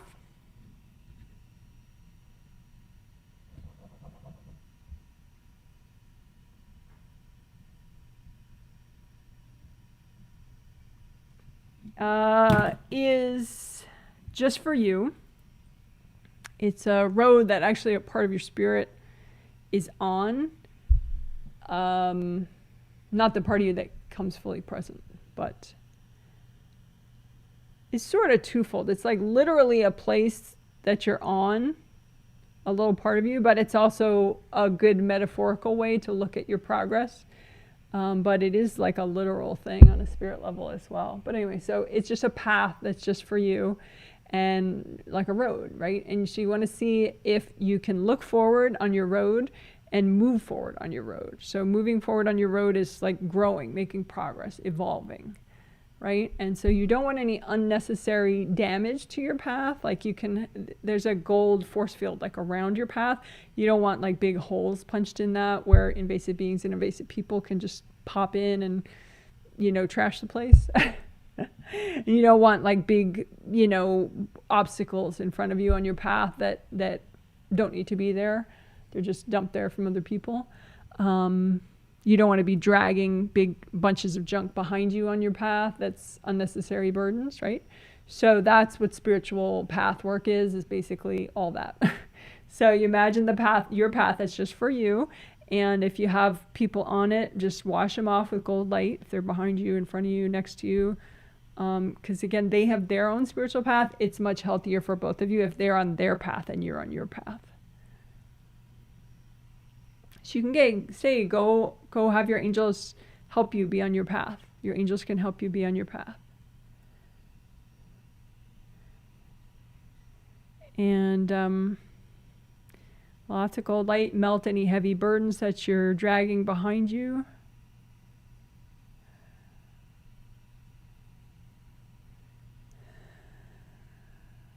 Especially any heavy burdens that you're dragging behind you that get in the way of your productivity and your gentle productivity.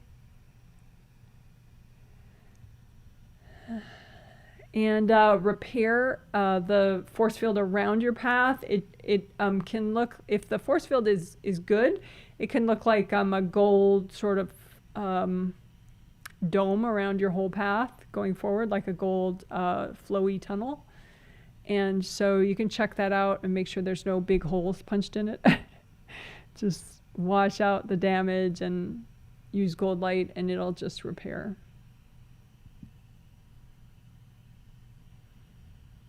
So this is repairing your spiritual path. Also maybe there's, damage to the road itself. So just lots of gold light behind you, in front of you, on your path. So it's a safe place for you to move forward and make progress.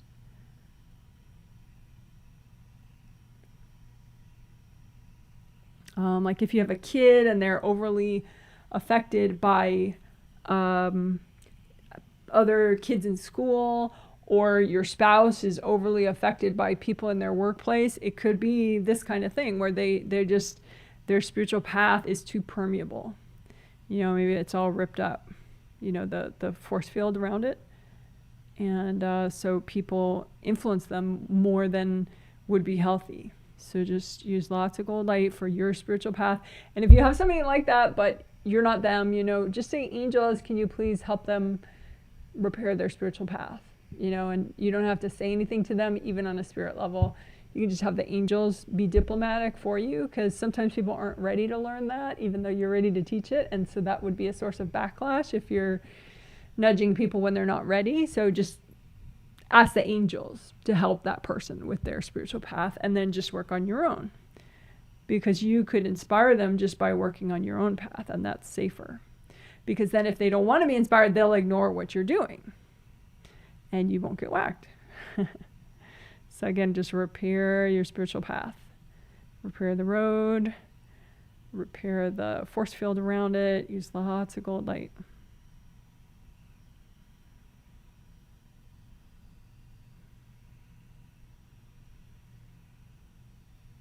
And again, don't be the crap, clear the crap, right?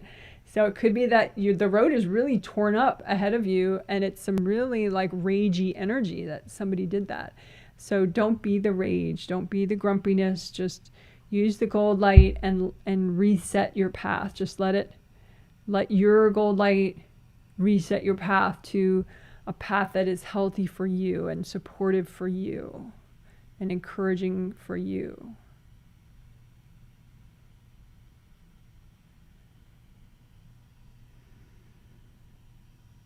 If you have any obstacles ahead of you on your path that are unhealthy, they don't belong there, just hand them to your angels. Just say, angels, can you help me with these? Angels, can you help me with these?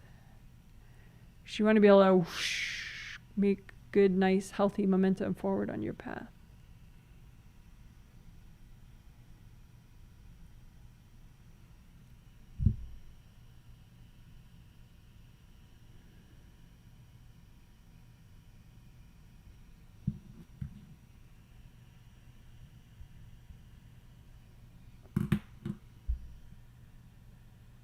All right, good job. Woohoo! So that was repairing your spiritual path, unblocking and repairing your spiritual path.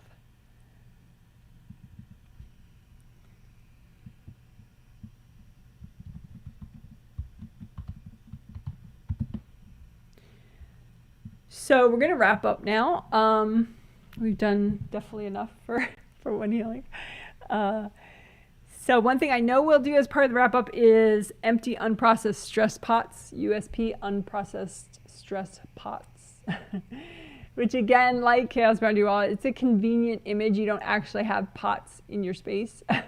But it's a nice way to represent, hopefully it's a helpful way to represent like your free headspace for coping, for dealing with life. And if your pots are full, then you can't deal anymore. Like it's just too much. You didn't process enough. It's just all like at the surface. It's just everything's too much, right? So just imagine all your unprocessed stress pots. You know, even the ones that you like to ignore, definitely pay attention to those right now. And so notice how many pots you have, if that's convenient for you. Some people don't like thinking in numbers, in which case don't. But notice how many are full.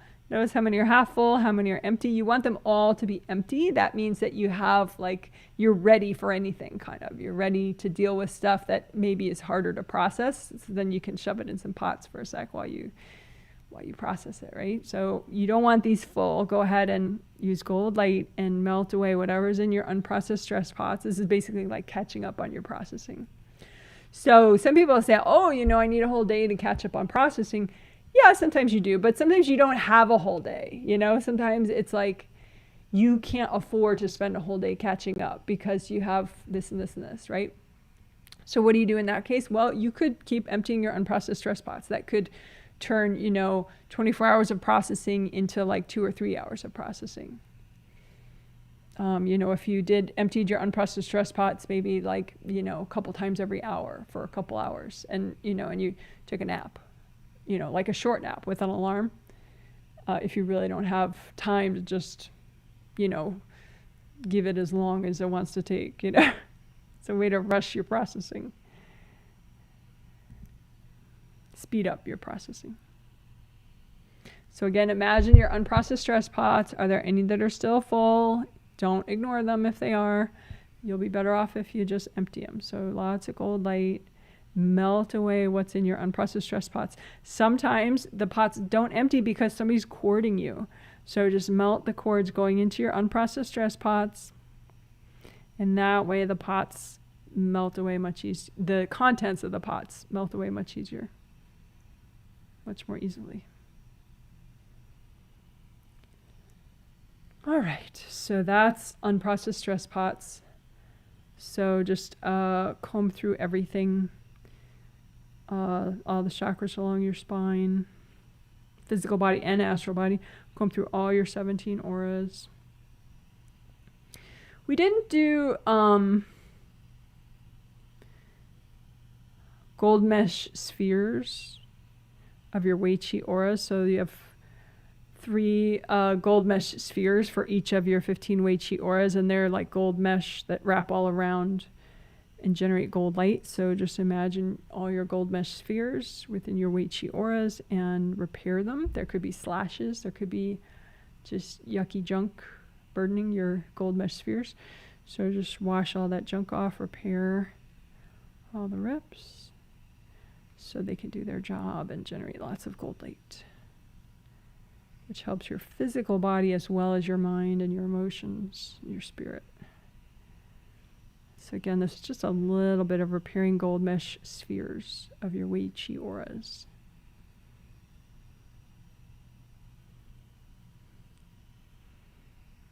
And I'll spell that out.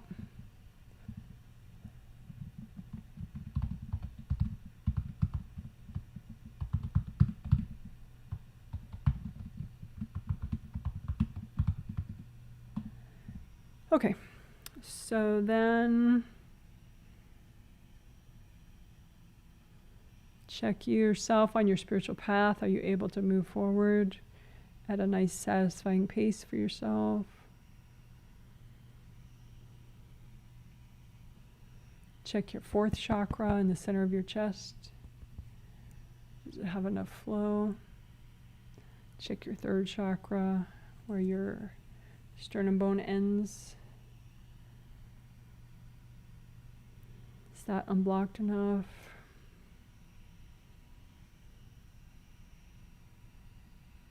Unblock your grounding. And indie grounding, just melt away all the connections going into your grounding.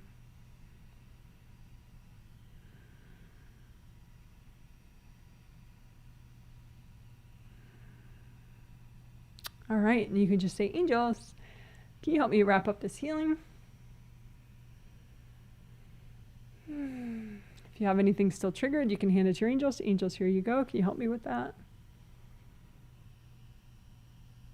You can say, angels, can you please help me with my productivity?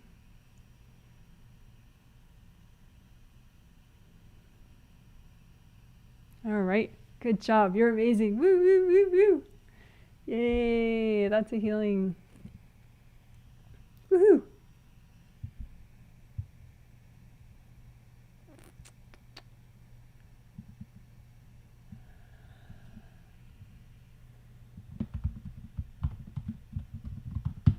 So I'm just going to check out comments in the chat section.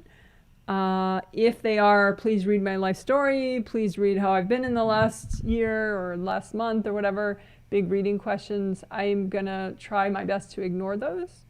I'm going to ask you not to post those right now. You can post those under any video at any time, and I'll get to them when I have time and then post a reply.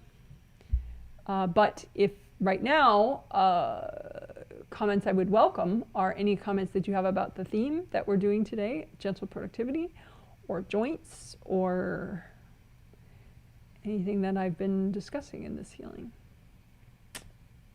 How the healing was for you, how you're feeling, stuff like that. So it says, hi from Ireland, hello to you. Are we addressing fascia with working contortion blocks? I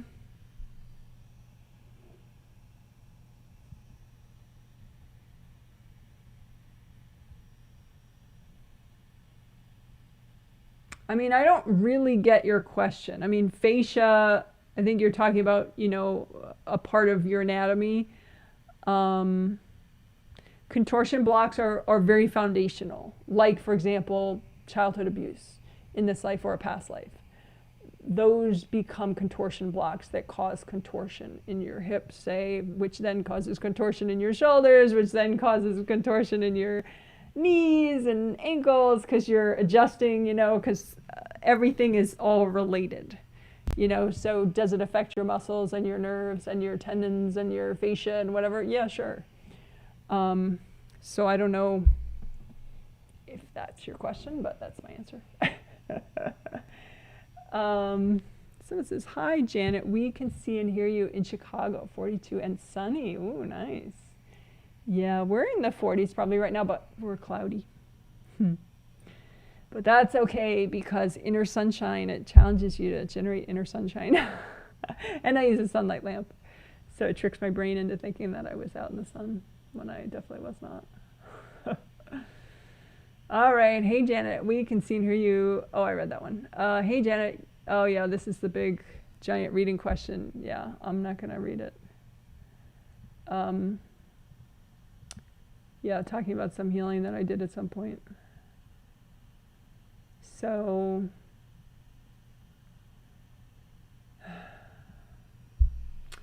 you gave my daughter and I a private healing. I continued to give her space and give her flowers at a respectful distance, focusing on my own healing. It's been a beautiful process, and I just wanted to share. After 4 years, we are reconnected at a strong place in many ways. Wow. Well, that's nice. So for others, relevant videos that I have would be if you look up park bench communication.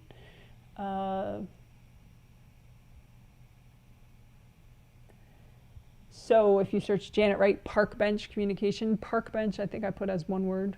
There are 2 videos, and it just talks about a more indirect way of communicating with people. And sometimes if someone's not ready to communicate with you at all consciously, they may be okay with park bench communication just on the spirit level, where you imagine you on a park bench and the other person's on the park bench, that same park bench, but it can be a really long park bench so they feel comfortable on it, and you're not courting them or anything, and you just like imagine that you're looking at some scenery, a beach or a pond with some ducks in it or something, and if you need to say something, just you can make some message flowers, hand them to your angels, have the angels hand them to them, and just try to just practice just being. Like, don't force communication on people. Sometimes it's just deep past life stuff why they can't handle communicating with you. And, but sometimes if you start really slow, really small, give it lots of time, it can progress to the point of conscious communication. But either way, even if it doesn't, it can be something that you can do with that person, but possibly, if that's something they can handle on a spirit level. And it can, park bench communication can be too, even with your, say your kid. Maybe your kid's more defensive these days, more, argumentative or something. They don't seem like they're listening anymore. Maybe park bench communication would be more effective. So literally, if somebody's in the room to do park bench communication with them, you don't like stare at them so much. You don't face them directly. You kind of look out the window, or you look, that's why sometimes people find that specifically like maybe with their spouses, if they're on a car ride together, then, that's like enforced park bench seating, where you're not like eyeball to eyeball. And so sometimes people really open up in that setting where they would not otherwise, because it's park bench communication. It's more comfortable for some people that need that more diluted level of interaction. How has your day been? Hello to you.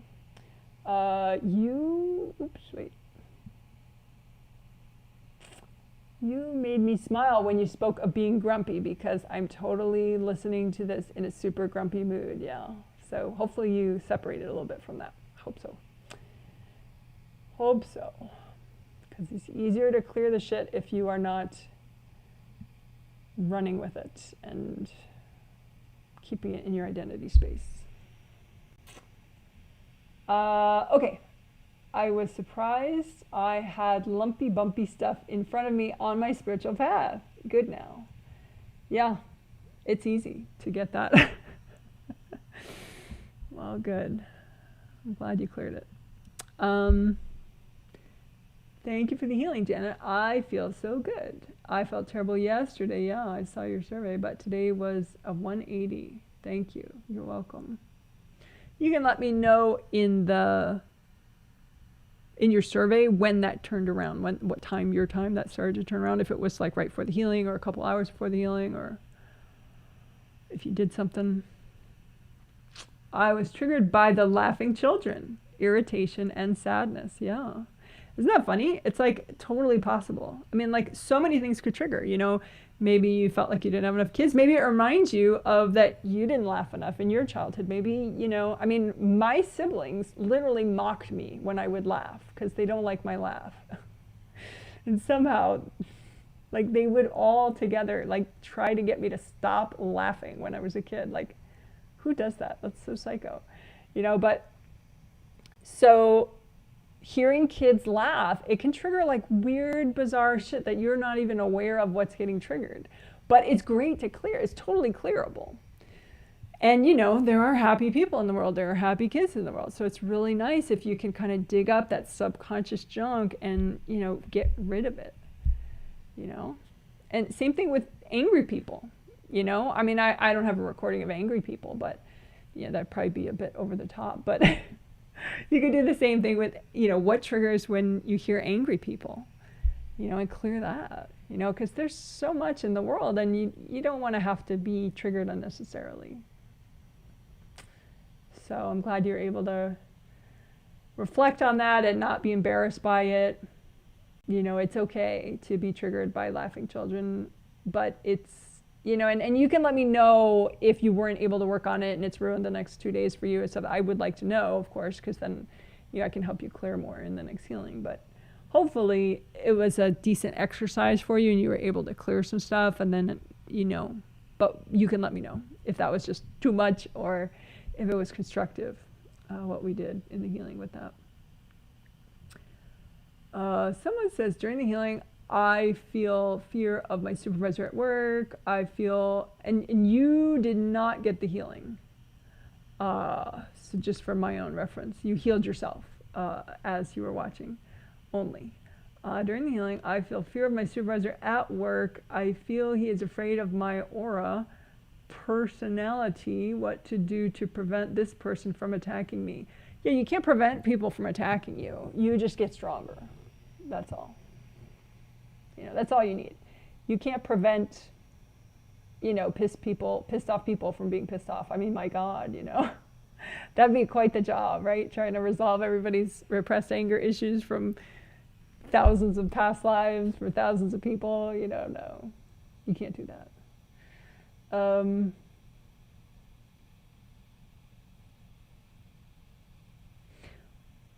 It could be that you are very aware of other people's anger and you can clear your triggers about that.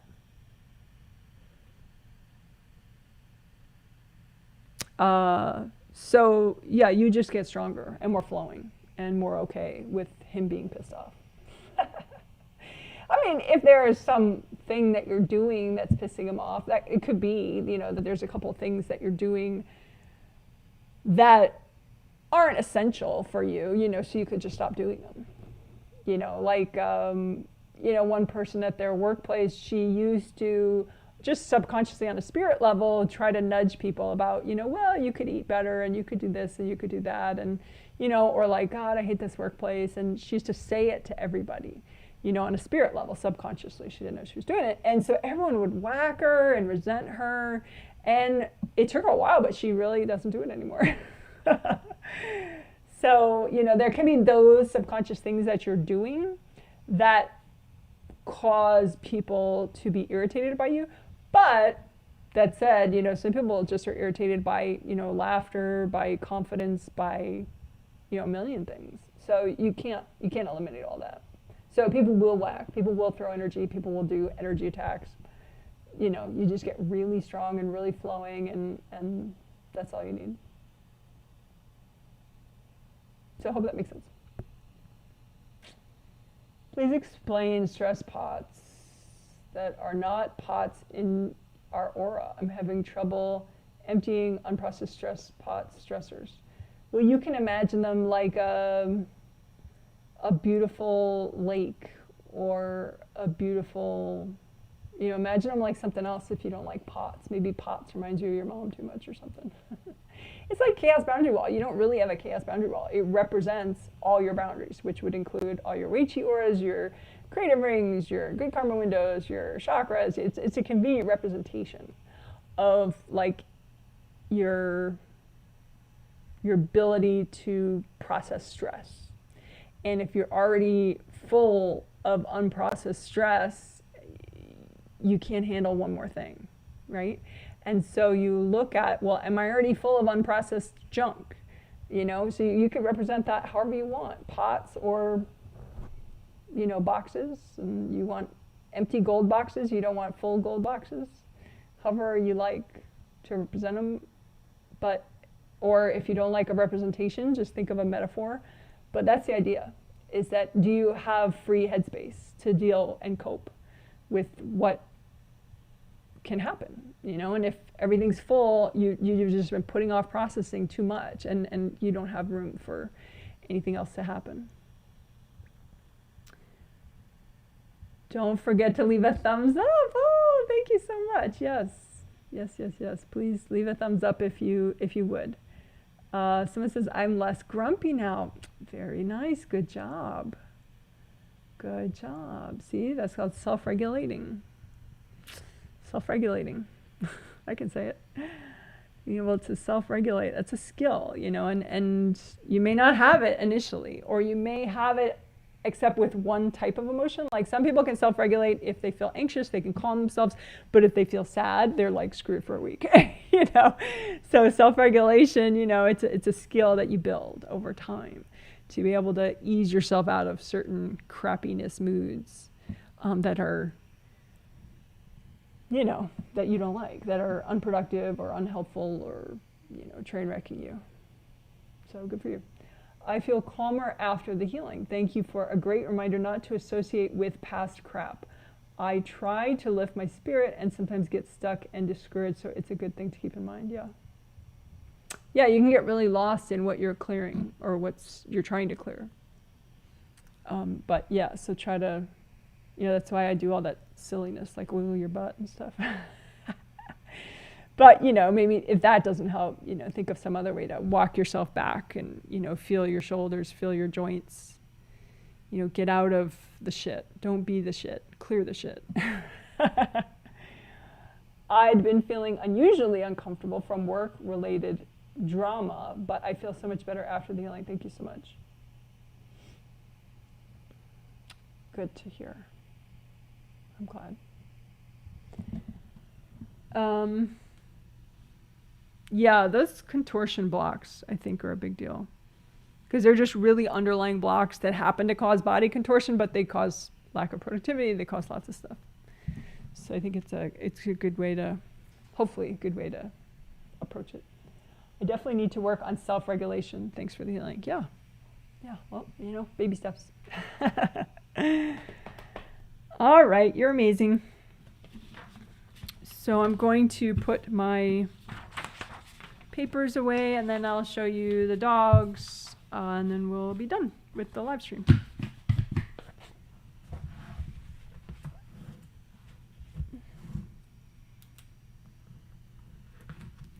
Dogs are very calm at the moment. I feel great. Just finished a 400-person event for work. Go girl. This was needed. Well, good. I'm glad. Alrighty. So, puppy cam. There is Izzy, who is sleepy. I don't know if he's quite sleeping. He's half asleep. And that's Abel right there.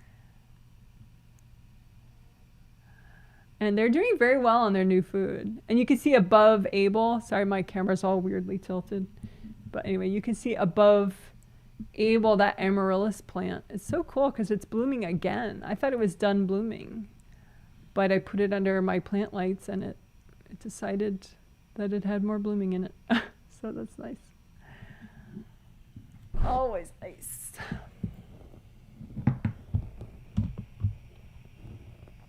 All right, you guys are amazing. Good for you for healing yourself.